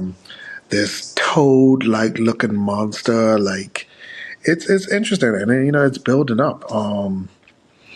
I do feel like people, due to the way how the internet works, like everybody's trying to go viral saying something. Saying something because if I get a certain amount of views, if I get a certain amount of comments, I win the battle anyway. Yes. And, to be honest, you don't even know that if the heart of this person is even there. Like, it's just a simple fact as, like, like Thanos said, the deed is done, I won.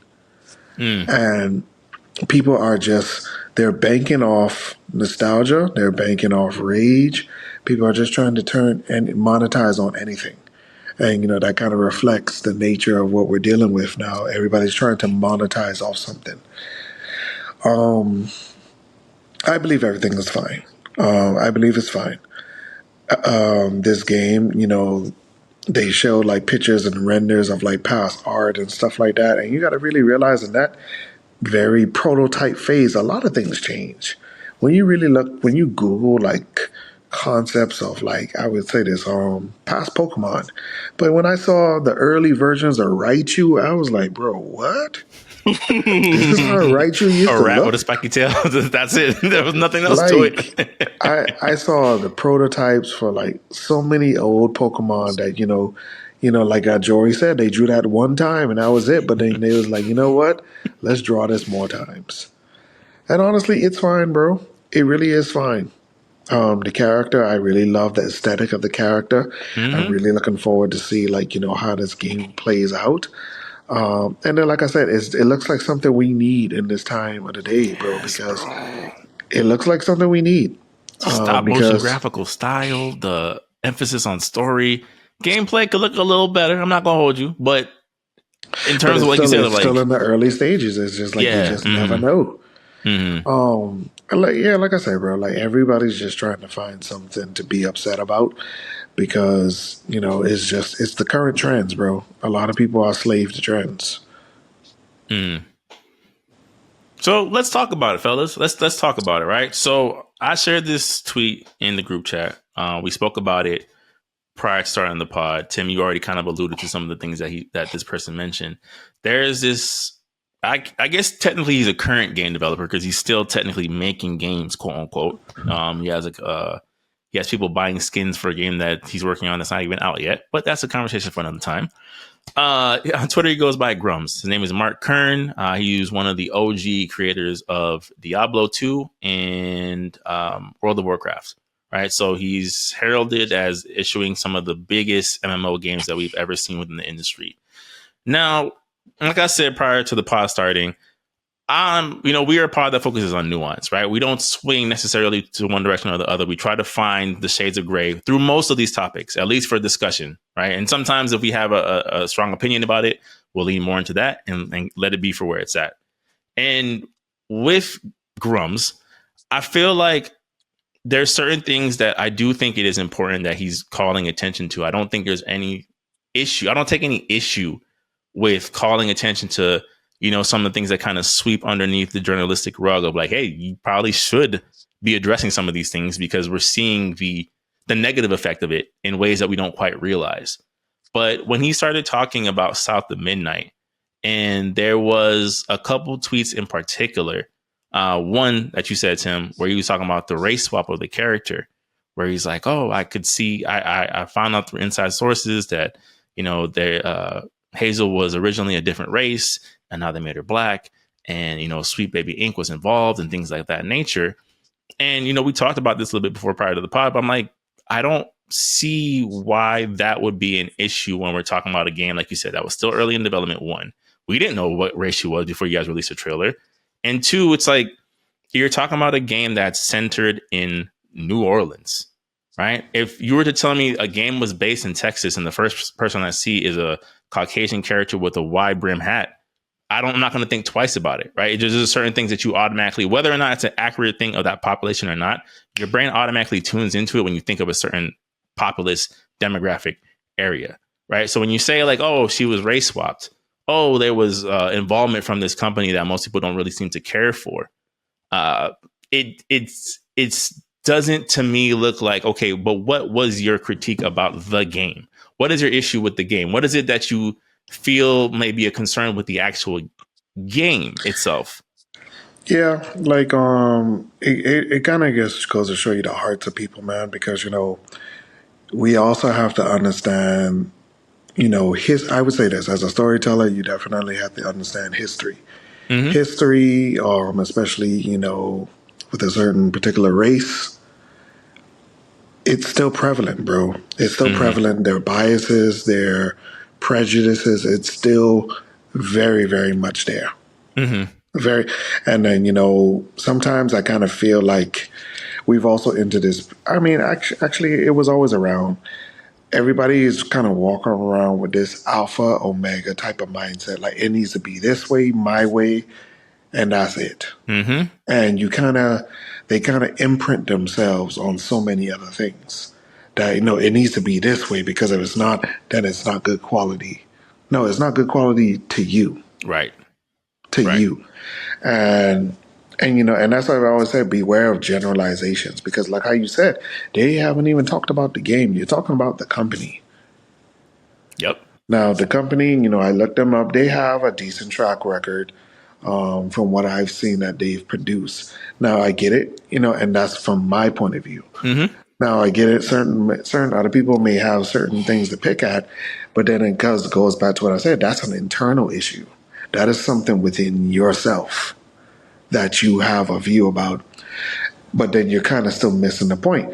Are you going to invest into this game or not? If you're not, Shut carry up. on. Carry on. Yeah, shut up. Stop Just talking. just carry on. Because there's gonna somebody who's gonna love the hell out of this, bro. Mm-hmm. Even, and I gotta say it out loud, even how crappy Star Wars Outlaws was to me, to some kid who's like, probably in the Disney Star Wars fanboy era, this might be his first iteration into this universe, and he's probably enjoying this game. Mm-hmm. And it goes back to that simple thing: are you just enjoying it? Now, yes, as a person, we've been dealing with gaming ever since our childhood. We've kind of evolved and developed in certain areas where we know what is really for us. Right. That's not my cup of tea. Right. That's not my cup of tea. It's just, but then, of course, especially in that type of industry base, bro, like, especially when it comes to Twitter, bro, Twitter is fueled by toxicity. It has to be fueled, like, you have to be fueled, like, especially like when it's like a counter or something like that, you need to say something that is striking to people to engage into your conversation. Right. And you're absolutely right. Mm-hmm. Everybody's looking for engagement. So yeah, he's revealed that, he has issues in terms of when it comes to race. Now, if he wants those microscopes on him about that, that's on him. So there's one tweet I want to read, and then S. Frank, I want to get your opinion on this as well. I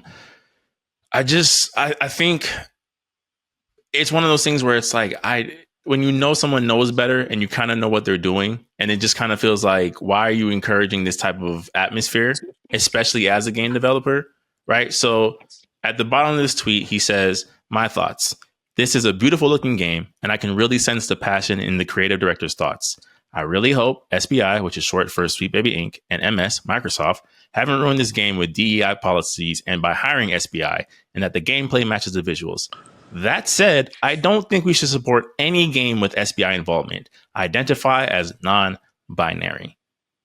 So to me, it's like, I don't see how you as a game developer, you know what I'm saying, could sit there and say, I think this game looks great. I think that I could really see their commitment to originality and source material and lore.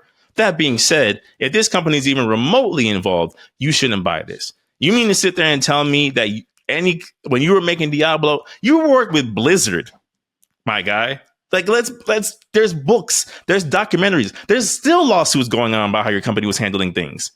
You were not working with, the 12 disciples of purity, right? When it comes to your game development, there's no company where everyone is going to be, I guess, clean-handed, right? There's always going to be someone within that company that has questionable morals, questionable motives, questionable intent, right? And I'm not sitting here trying to defend Sweet Baby Inc. or anything like that. I'm sure there's, just like anything else, there's people who have good intent within that company and people who are there just to watch the world burn, right? It is what it is. But I think when you're in a position like this, when you know the position you hold, when you know the legacy that people hold you in with your titles of what you brought to the world, World of Warcraft, Diablo 2, I think with that, you have a responsibility to not slip into the simplest form of rage baiting just for a couple of clicks, like you said, Tim, just for the engagement, just to be like, hey, if you even hear a whisper of this company, you shouldn't even support this game.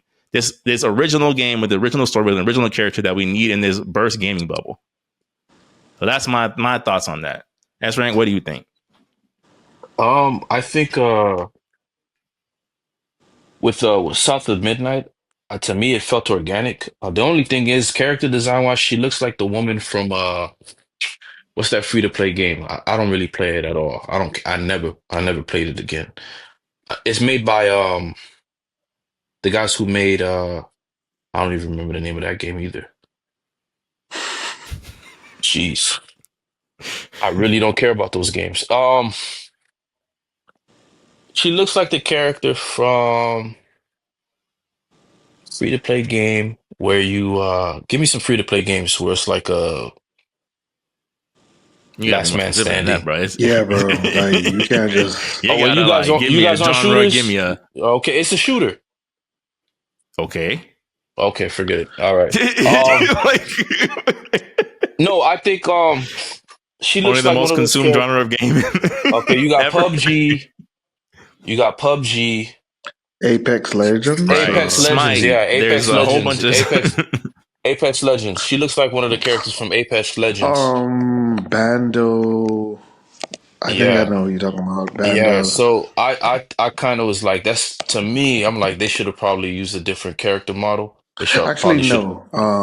She looks like one of the newer characters that came. yeah, Yeah, she looks recently. like Loba. Loba. Yeah, That's what she looks like. yeah. Um, Uh, no, what's the character's I name? Say said, Loba?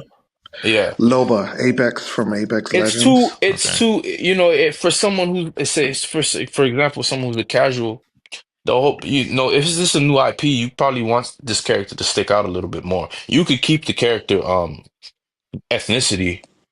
But I just think they should have probably tweaked that design because that's who I thought when I saw the. I'm like, yo, is this per game? And then they, expanded. They kind of. I wouldn't go that far, bro, because that's an Uh, entirely different universe of things, bro. And no, Like, yeah, go ahead, no, Tom. no, you're right. But she does look like her. Like, I I mean, think it's, you but feel I me? think also what And it kind of fits the helps. Bayou theme. So it's like that's why I was saying that's the only reason But why I I think said it. But I think that goes to the graphical style, right? Like they're going for a stop motion feel with the game, right? So even if Yeah. she borrows traits from different characters, it's like the way they're presenting it is completely. We haven't seen anything like that in a bigger scale game, at least not to my Hmm. knowledge. Hmm. as long as ain't nobody got the Killmonger haircut. We've already there's there's some Um. template of sense. Yeah. So I thought the game looked cool. I thought the game was fine. As far as the Sweet Baby Ink, I think it's turning into how it's losing its potency because now games like Prince of Persia are suffering not because it's a bad game, but because of the character's ethnicity. And I think, the game is if the game is good. The Prince of Persia game to me, I was upset. Like, yeah, okay, but this is not Prince. They're not telling a story about Prince. He's actually what, the guardian of Prince? So Yes. to me, I felt like that was self-explanatory. And it wasn't a mainstay title. It was an indie game that they were doing. It was more of an arcade style. So I would Hmm. expect a spin-off to feature a new character. It's not like it hasn't been done before. So I wasn't really upset with that. I just thought the haircut probably they could probably gave him something else. Absolutely. I was already Absolutely. tired of the Killmonger haircut. Hey, he's black, by the way. That's how the haircut feels like to me. So It's like the they mini should have afro from the '90s. If you saw a black cartoon kid with the '90s, he had the the the high little top fade, yeah, the high top fade. Yeah, high man. top fade. So I think they should have used a different aesthetic, but I didn't have a problem with it. To me, the game was amazing, and I think shame on Ubisoft for even disbanding the group, knowing that listen, this is not our main stay title. This is not normally how Prince of Persia is presented. So why don't you leave room for that to grow? This is a new installment. We can have this as a sub genre or a sub series and be fine with Yeah, that. you'll be able to take I him a lot think further than you'll be able to take Yasuke. But go I on. all yeah, and I also feel like listen, this is going to keep happening because of the taste that these companies have potentially already where they have been involved, they've also caused a lot of the games that people really love and cherish to not be the best of what they could be. So when people react like that, now I said this in other pods before, like, yo, people are gonna overreact because they are frustrated. And it's not an excuse, but we do it too as a community. Like, oh, man, and we looking at everything in red, so we can't tell that we looking Mm, at everything with Terminator vision. So I'll be honest with you, there's a duality there. Um, I think people need to be more thorough in their responses and like not quick to just read the title and do a whole segment without watching the entire video of a response. So for mm-hmm. me, it's that's how he feels. Does it bother me? If we were to talk face to face, I would say, well, I didn't take it that way. I felt it made sense. In all honesty, like what you said earlier, like, oh yeah, in the bio, this game didn't feel like, DEI to me. It felt like, okay, this is something new. It This just. honestly felt organic. This Mm-hmm. honestly made sense. Like, okay, if we're gonna play San Andreas, I don't want to see Michael amongst uh Absolutely. No, I know exactly what you're trying to you say. know what I'm saying? It's Absolutely. just, and Absolutely. even though I like that character, it just be like, what are you doing? What is this? Is this an isekai? You know, like, That because time I woke up in a white man's body in yeah, Los Santos. yeah, because for me, like, there's certain movies I'd watch. Like, I would watch Wild Hogs. I'm like, yo, where does Martin Lawrence, Tim Allen, uh, where in the world do these guys John meet? Travolta. John Travolta. How do you guys meet? And it just, to me, it ain't real. It's like, nah, we have to go off the checkbox and add this black guy in there. Um, I don't I think they need to be more thorough. You have to make sure. You can't just make sure now, because now companies that actually aren't really associated, that probably had they probably Sweet Baby Inc probably called them and they turned them down, and because of that, Sweet Baby Inc called you. Oh my God! Like the girl flipping your phone over because your best friend Sent who you a wink happens to eye be a girl emoji. Right. sent you a wink eye emoji, and you had, I'm like, what? That's how she is. She's just a playful person, and so now you flipping tables. I'm like, to what extent?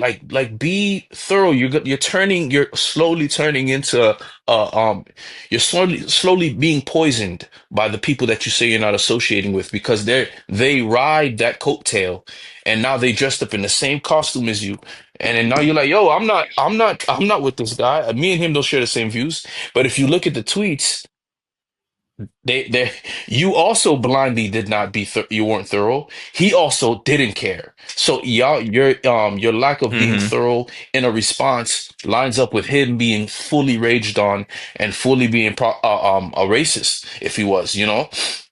It's not to say that I understand there's a lot of passion behind a lot of people's and there's people who aren't accustomed to talking a lot. Now they feel forced to talk. So that's another thing. Like, there's a lot of people that were But quiet before. Now, it's not an that's excuse. fine. That's fine. Yeah, right. I just don't think Yeah, it's it's like you not said. an It's not an excuse. excuse, bro. But Mm. yeah, like, I think what's his name? Mighty Keith. Mighty Keith did a good skit. And black, and, like, he did a good skit, and it made sense. Because to me, it's like, yo, like, okay, certain characters, to me, certain characters, the argument, well, it's a fictional world. Who cares if they change? Well, then who cares if they did it? So it does matter. Mm-hmm. It does matter. Mm-hmm. So you can't say that. That's not a good standing point to defend diversity. I would say let it be organic and natural. Um, to say that people to push back to say, like, okay, like, I have a hard time saying if the kid is enjoying playing in mud, uh, let him play.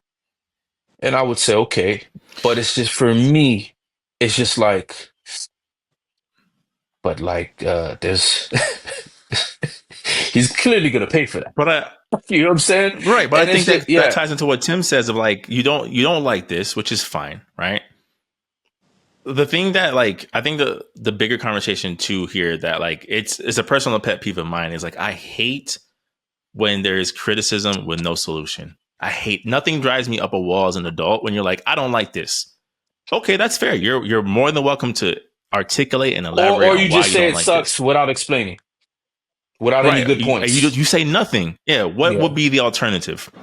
Okay, if I don't like this game, if this game gives me the red flags of this, that, and that, what game should I be playing instead? Oh, I don't know. And They haven't made it. that's what I'm trying to That Whatever. get to. requires that because you know what that is. It requires work. Mm. It requires work, and that's what I'm saying, bro. Everybody, always has a rebuttal, but then the solutions require work. Yeah. It requires work. It requires input. Oh, but I'm not getting paid for that. Okay, then be quiet. And be Yeah. quiet. Then be quiet. Like for example, I personally I don't like Dark what's the name from One Punch Man? Not Dark Moonshine, Dark Shine. Dark Shine. Mm. Yeah, after finding his origin, I was like, oh, okay, this ain't really a character Yeah. that I like anymore. Cause I just thought the Mm. origin story was so ridiculous. Like, yo, what? So Right. He was never black. he was never Then black, but okay. you obviously drew him to look black, right? So Yeah, that and it's nose just is very distinct, but very okay. distinct. But hey, all right. So is Kid Muscle, right? But okay, he's not a luchador from space. But okay. And it's just with that right there, it's just I think the duality is it's like a like damned if you do, damned if you don't. Because okay, so then at what point can you make a character of diversity, right? Which is right. So because Right. it's like, okay, I understand. I wouldn't go out of my way to change Superman. I wouldn't go out of my way to change a lot of characters. I wouldn't do that personally because I'm like, yo, I'm comfortable. I'm so comfortable in being black. Superman doesn't have to be black for me to feel okay and to feel like I like Enjoy certain aspects of his to enjoy character certain aspects and of his storylines. character and his Absolutely. storyline. Absolutely. I don't care that Bruce Wayne is white. I'm kid. Batman is Batman to me, man. That's still my dog. I don't care. You get what I'm saying? Hmm. If you're gonna, for me, I'd rather create something new. I'm a champion Static Shock to the day I die. I love Static, right? I love John Stewart. I love that he was a part of the original of the Justice League. I love John Stewart, right? I also like Hmm. Hal Jordan. But the thing is with the Green Lantern, they cover other Green Lanterns. You got Guy Gardner, right? You got Hmm. Kyle Rayner. You have different Green Lanterns, and so they cover different storylines of different Green Lanterns. Hmm. And for me, it's like, okay, when can I make a character that's black? Because it's now every black character you see is like, yeah, I'm not interested because Here we because go. Here we go. Yeah. now it turns into like you got to be careful. Now it turns into like, yo, I don't like this character because what you're trying not to say, you wind up saying. You know what I'm saying? That That's why I card that said you before, like, I'm not even calling him a racist. I'm like, but that's the energy it gives off. That's the yeah, energy it and gives it's off. Like, like you are literally saying the fact that she showed up as black, red flag. What? I could For an original understand. IP? I could understand. Yeah, I could understand the Little Mermaid. I never co-opt that. I could understand the Little Mermaid. Hmm. The people that say, Hmm. well, it's not fit. But like, then you didn't have to change it. If it really didn't matter, you didn't have to change a thing. So you have to be like be fair, be be really not be fair and also be thorough on like your thoughts and how you're gonna present this argument. Because it's like, okay, if you really say it doesn't matter, it's fictional, then they didn't have to change a thing. Right? So then, so Hmm. it does matter. I do care. I do want a character from Tekken to be. I do want Master Raven to come back. That's the only black female. I do. Right? Hmm. Would I love to see it? Absolutely. I don't think there's not a person that wouldn't want to see their culture being represented in a positive manner. That's just the truth, right? Um, That's if I facts. make Yeah. if I make a fighting game, I'm not making a fighting game. I want to experience the other cultures and other fighting styles. That's what makes the fighting game beautiful. Like you get what I'm saying? Unless you were trying to tell Absolutely. a very distinct story. So for me, I'm not really. I mean, I've grown to the point with those tweets. I kind of just brush it off. I've also noticed that like you guys are blurring the lines between who racist and who really isn't because now you guys almost sound the same. I don't have a magnifying glass to see your heart. You get what I'm saying? So Yeah, um exactly.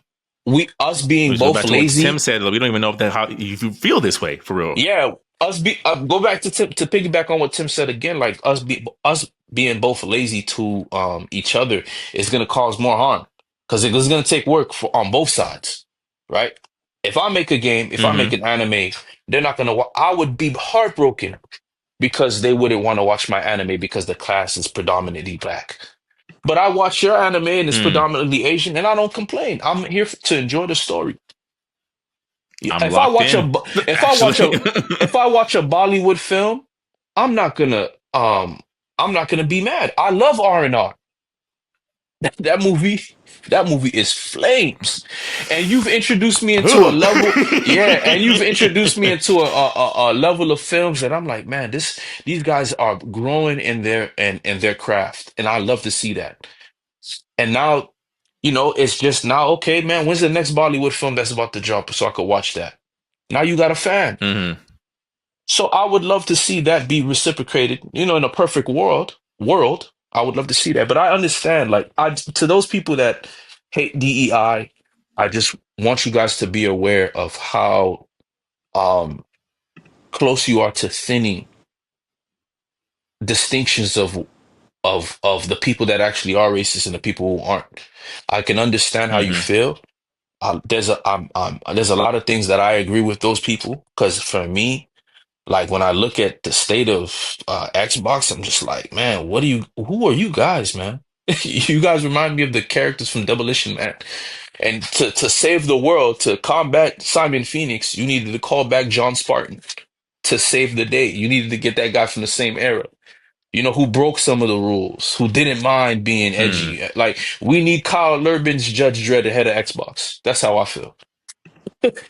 For it to come back into No, fruition to be competitive. right. Like I Sony do. has evolved into the T1000. That's what I see when I see Sony. Like we're Mm. gonna spread the Skynet across the globe. Like Sony is already ran by Mr. Smith. That's how I feel. I'm like, oh, okay, well, Mr. Smith it's inevitable. So, I'm just that's how I see. That's what I see when I see Sony, right? But they're eating themselves. Of course, you already know how that went in the Matrix. Like everybody Um, else. Hmm. yeah. So, I but think. I think ultimately. Yeah. I let me think know if ultimately. I I'm don't. if Like. I'm I think if we I'm can making kind of. my thoughts clear. If I'm kind of No. like, It makes perfectly clear. I think all your points, all your references are like spot on. Right. I think we're all giving our own takes on like the overall thing of like you have. I just think in this particular case of like it's like when you see someone who you know is smart manipulating someone who's maybe not as intellectually gifted. And I'm not saying people that like hop on the, these things are bad are not intelligent in their own way. But we're all human beings. We all have our own emotional triggers, right? We all know what certain things, what certain phrases, what certain keywords kind of causes the logical thinking to turn off for even if it's for just a second to react, right? yeah. And I feel like in this era of clickbaiting, rage baiting, as long as I do the numbers, that check's still going to clear. For someone to come from, especially from a game developer side where you have more insight on how things can change on a whim, like Tim said, you see those pre-concept, pre-render builds, and it's an entirely different game. That's It how don't even Fakuramen came look like the about. final product. That's how That's all of them came up. I told yeah. y'all, Sora Yeah. from Kingdom Hearts had a tail. A tail. He was half Simba, half Sora. So did Raiden. Right. So you know what I'm saying? That's that you as a game developer know more than anyone else how things can change like this. That's normal. So for you to say if this company was involved in any way, it's a non-binary game. That's you're using your what you're doing and you're using your program your platform irresponsibly. Now That's if all. That's what it boils down to. now if he forget to mention certain information to where like, okay, now if we start to hear a pattern of speech and rhetoric, Then absolutely. Then then absolutely. I listen, Absolutely. it's unavoidable. And I'm like, oh my gosh. So yeah, like I'm not totally against those people that take that side of where, let's bring the pitchforks to Sweet Baby Inc. or DEI, because I can see where it does harm because it's not done in a matter to where it's organic. It feels forced, and it's like you're gonna accept me or else type attitude, and that's not the way you make any friends. And so they don't do that correctly. We have to admit that. Like, they don't do that correctly. They don't. Like, you have to understand who's your market. If I'm going to make a game, Sam, who did you think the market was for when they made Def Jam Fight for New York? Who did you think the market was for? Like, let's be real. Who did you think the market was for? Like, Yeah. and guess what? If I right now were to go to New York and say, "Yo, Def Jam Fight for New York," hey, run it, run it, hey, you gonna get the same energy. We gonna hear lines from Wayne, the Prefix album. We gonna hear 50 Cent's tracks, Ludacris track. We already know who the market was for, right? Like, if your product is for a group of people, predominantly men, they're not attracted to certain things. They're not. They want the product they're purchasing to be a certain way. You have those people that are very different, but then at the same time, you have the people that aren't, and that's Um, okay. You know what I'm saying? But it's but like, that's also a generalization as well. That's also a generalization because there's different types of men. There are many different types of men and different in this world. Like, yes, that I would say that's the stigma, I would say, due to, I would say the time period. Like, for example, like, I know this was a very controversial topic at the time, like, but you remember Billy, the original, Blue Power Ranger, like, and the rumors around the time of his sexuality and it impacted the show, things of that nature. Because like I get it, like bro, in that time, that was like grab your torch and pitchforks because that the type of industry did not. It was not safe. It was not safe for people of different types. Now I do feel like fast forward to the future, like there is there is more respect for that, and I think that's actually good. That is actually very much healthy because I don't feel like people should live in fear for who they are. Like, and the way my philosophy is this person a pedophile? Is this person a rapist? No. It's just the simple fact that, yes, people want to see themselves in a product. They want to see themselves because even for me, like, one of my biggest dreams is, Caribbean anime for, I wouldn't even just say for kids, but just for everybody because I want my people to see themselves in a particular format. So that requires intense research about our folklore. And yes, when it gets to some to our folklore, I do realize, hey, certain Christian communities from our cultural background might not like that because it starts to talk about that heavy Afrocentric talk about like, African gods, figures and that. And I get it, that's not their cup of tea. But then the thing about it is, this is still part of who we are, in a sense. And I do feel like there are some people who love these stories. They love these ghost stories.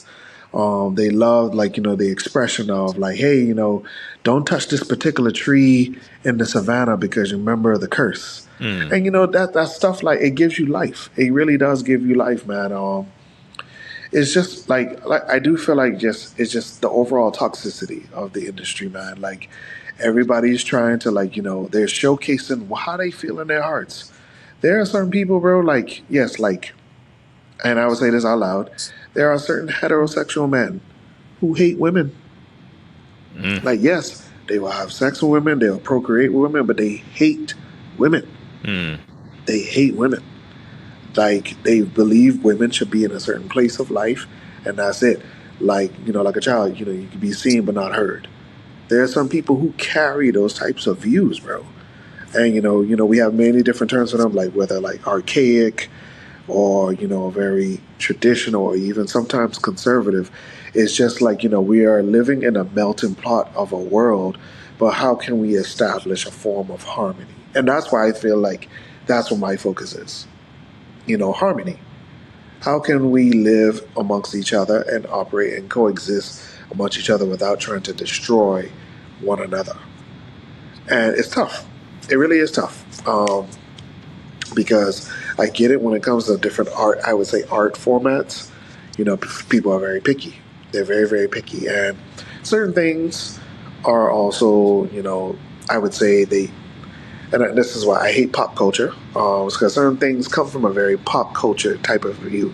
And I kind of feel like when you come at that from that perspective, you kind of ignore the details. Because I do feel like when it comes to full representation, you need to do some very intense research. I would agree. Yeah, I think when I you done? I Go was just ahead. gonna say, Yeah, like, go ahead. I think that the thing with this is, ultimately the hope is that you want to incorporate these things, because you're right, Tim. We're not a monolith. We're not a monolith of men. We're not a monolith of women. We're not a monolith of however people identify. But I think the thing that's getting lost, to S Rank's point, is organic inclusion and organic storytelling.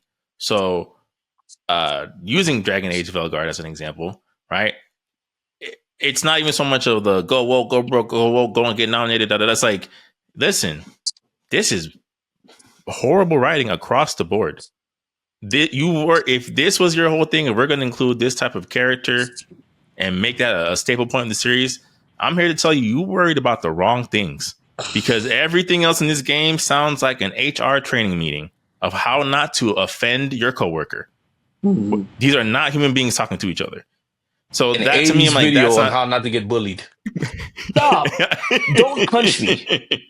And that's how you stop Right. a If bully. you say this, this is verbal harassment in the workplace. Like that's literally how that dialogue sounds. So, like, to that, I think you're right. I think the goal should be harmony, but I think it's there's been too many times now where a story or a concept or a plot or a character has suffered for the almost like tunnel vision on the, we got to show this no matter what. Yeah, I mean, with the whole generalization, I mean, I understand, like, we do have very specific, and not everybody's exactly the same, but I like within a family, I think I think for me, for being for that part, I think it's okay for me to say that.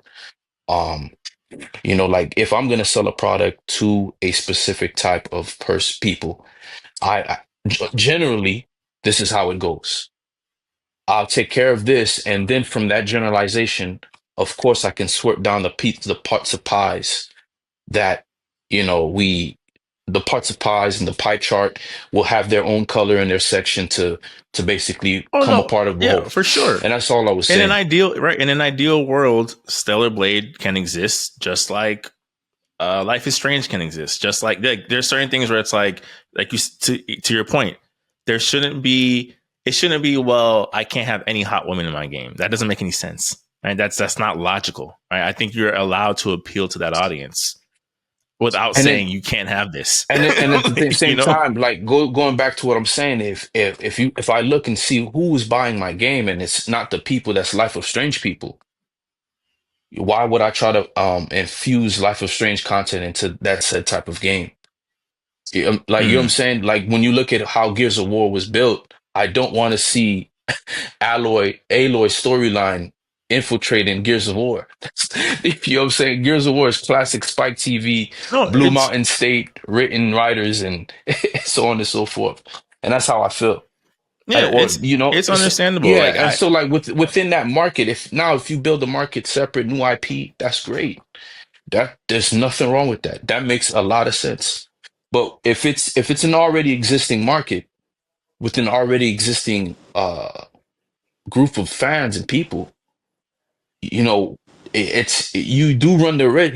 You can go ahead and do that. You can go ahead and do something new, but don't be surprised at the results you get.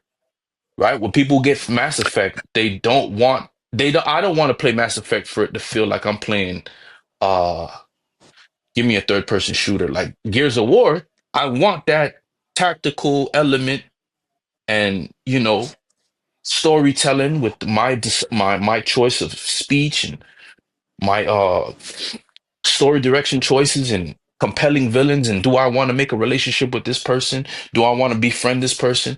XYZ. I want that from my Mass Effect game because that's what I remember.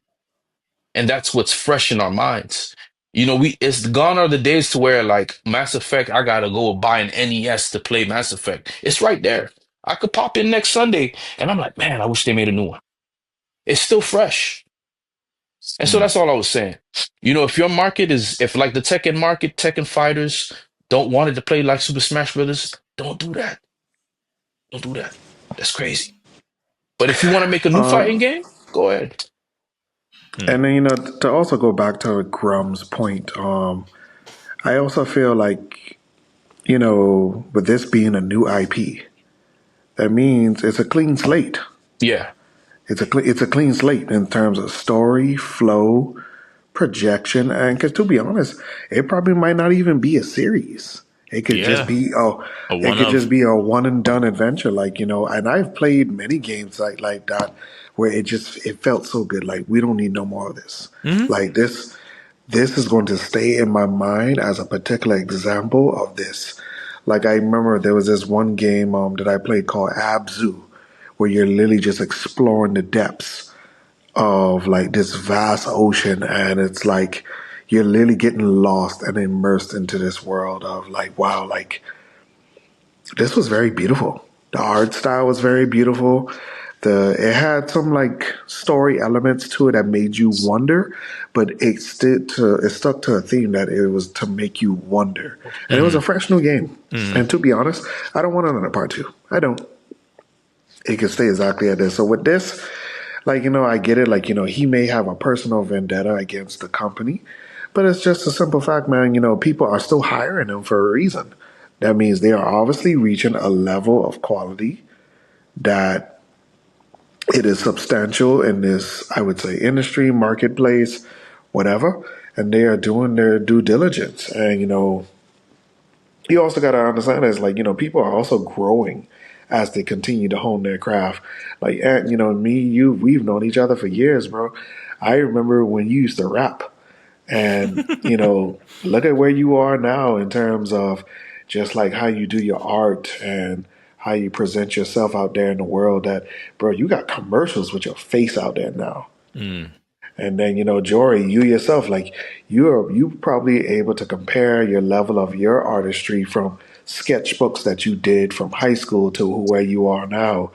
So it's all about a journey, man. And I do kind of feel like it goes back to that. We do need a reset in this gaming industry if we're ever supposed to continue with it. And I do feel like these new IPs that are filling up this gap, this void, could be that. But I do realize, due to the certain, I would say, trends of the world, there's just a lot of things being attacked that are also kind of snuffing out growth. Yeah, in certain areas. Like, for example, Joey made a very grand point, bro. Like Prince of Persia, like I did the research. I was like, bro, so they basically went back to formula. Like the first Prince of Persia was a side scroll, like Metroidvania type style. And it's like, it worked. Yeah, his hairstyle, y'all could have did better. But it was a very appealing character. The magic and the combat was on point. You could have built off this, and it was a good breath of fresh air from the constant sands of time. Even though you had some elements in there, as you should. Was not the typical world. Yeah, it was not the typical another sands of time story. Because to be honest, bro, how many times are we gonna do that? So yeah, I mean, we'll see how things stand the test of time. That's a good closing point on the topic. I'm sure this is going to come up again because this is just the industry we're in right now. And until that reset truly happens, someone somewhere will say something that will set us all off again. It's just, I think in this reset, encompassing everything, that there should be a push at least to appeal to certain audiences that are going to buy these games, right? Like I don't have to, as somebody who's kind of moved away from turn-based combat, hop on the Metaphor Fantasio bandwagon just because it's selling millions. I don't have to. They have an audience and they made their money. You know what I'm saying? They made their money. They don't need me. I was like, that's okay. That is okay. That is okay. And I think that should just, Yeah, I think that should just be the format for most people. Like, especially with a new IP, I can't stress, especially with unproven territory. Just shut up. Just shut up. Like, and let this game do whatever it does. Some other topics I'll probably save it for next time. The only last topic I wanted to bring up real quick, because obviously, they did it for a reason. Everyone's talking about it. We wouldn't be a gaming podcast if we didn't at least address it.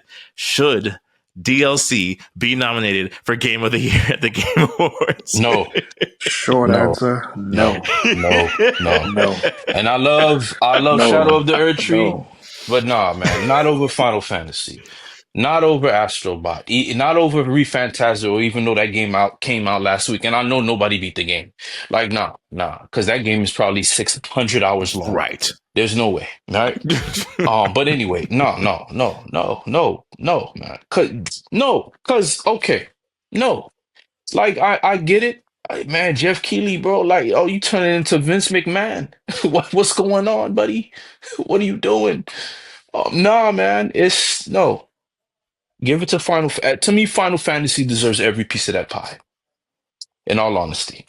I think that was out of the list of what they presented, I would say yes. Yeah, no. I mean, honestly, what else is there that came out that was that fire? That was that, except Astrobot, but right. There's no Nintendo games that's on there. Do you schedule a platformer as a Game of the Year? That's the other thing, right? Like, as much as I love Astrobot, as much as I think it at least deserves to get the nominations it's got, it winning Game of the Year, I'm like, so that's a stretch, right? Let's not take it too far. Unless you want to give it to Death Stranding, on the Xbox. But I think Let's Final all be friends Fantasy. The game.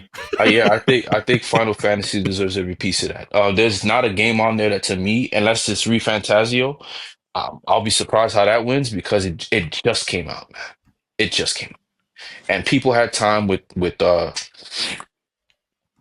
Final Fantasy, and I'm gonna be real with you, man. The game is fire. The direct, like, if it doesn't win, I'll be upset. I'll be honest with you. I'll be upset. And then I'm not a PlayStation main, but like, that game, artist wise, it revitalized me. I feel alive playing that game, man. So, you got Wukong. Nope. No. Great attempt. Yeah, but no, not with this one, because no. Final Fantasy is the complete honest, package, bro. man. Yeah, I definitely agree with Final Fantasy, because to be honest, bro, I kind of feel like even just announcing that is all clickbait. 1,000%. Like, which is fine. First of all, the Game Awards has numerous categories. So, like, why would you even be that lazy to bring that forward? Mm-hmm. Oh, DLC of the year, of course. Yeah, Jeff Keighley is Vince McMahon. But as a game, as a full product, no. Right. It being long enough to be a standalone game and it being a standalone game are not one and the same. Yeah, like, just like how, like, platformer of the year, Astrobot. Yes, give Astrobot everything. Yeah. Yeah. No. Oh man, that thing is bro. A1. Like, no, that was just lazy. That was just very lazy, and it's also very scary territory. ReFantazio didn't even make the list. About Dia. Not for Game of the Year. Oh no! Wait, did it? Give it to Sephiroth the game, man. Did it? No, it did. It did. Okay. It did. That could win, but I feel like it did. Like, it did. No, like, that's just very lazy, man, and that's very scary territory to be in, because then you're just gonna give all these companies the leeway to just give us whatever remaster that they want just to make some extra coins and not really put forth effort into anything new. Or they'll do metaphor where it's like, I'll drop a game in October where recency bias is at its absolute highest, because you're still playing the game, like Jory said. You're literally still playing it. And you're like, why wouldn't they win the Game of the Year? It's the best game I played all month. It's like, relax. Relax. They gave you a 10-hour demo. That they weren't losing anything. like listen. Yeah. Give it to Final Fantasy, man. That's not even the whole tutorial. Now, when it comes to the Video Game Awards, what I'm really concerned about is the world premieres. Oh, for sure. Because, For like, sure. bro, we are in a heavy drought. Heavy drought. Guys, I And We need a told shadow you, drop you or know, man. something. Next year, guys. Next console We need a cycle, shadow drop or man. something. The next we Xbox is need I, coming we out need next to. year. The next Xbox is coming out in the not year according after to Phil this. Spencer. 2026, right? I mean, we'll definitely save a different episode to really get into the nominations. I just, obviously it was like that's the bubbling topic right now of like what should win the game of the year? Should Shadow of Erdtree have even been nominated? We know it shouldn't. I think Jeff knows it shouldn't have been nominated, but it did what it needed to do, right? The internets are talking. I do think like seeing something like that. I think like my conspiracy theory that we'll dive more into is that I think it's going to start to become a thing where you win, quote unquote, if you get enough nominations. I don't mean like win as in win literally. I mean you win the audience, right? Because when I see how many times Metaphor Fantasio got nominated, I had to go back on YouTube and watch more gameplay. Like, am I missing something? Is there something about this game that I'm like, I need to dial in because it is in every other category? A couple of video clips later, I'm like, they still don't look like it's for me. But I think in this scape where it's like, it's not like a Grammy, right? Where you're not going to say, oh, Game Award winning Black Myth Wukong. Nobody says that, right? And that's not just like to spit on the award. It's just, I think the nominations are there to create buzz around this product of like, what about this game was so good that it is in every single category? It deserves to get nominated. I'd say that. Black Myth. Sure. Yeah. Sure. I'm just saying, like, I think what I'm seeing more and more, especially looking at this nominations list for this year, I'm like, I think the idea of it winning an award is meaning less and less and less with each passing year. It doesn't mean anything. Yeah, okay. You didn't see, I don't know. Yeah, it's not like an Oscar or an Emmy or a Grammy. And I don't think that's not a knock at the Game Awards at all. I just don't think it holds that acclaim of having that award.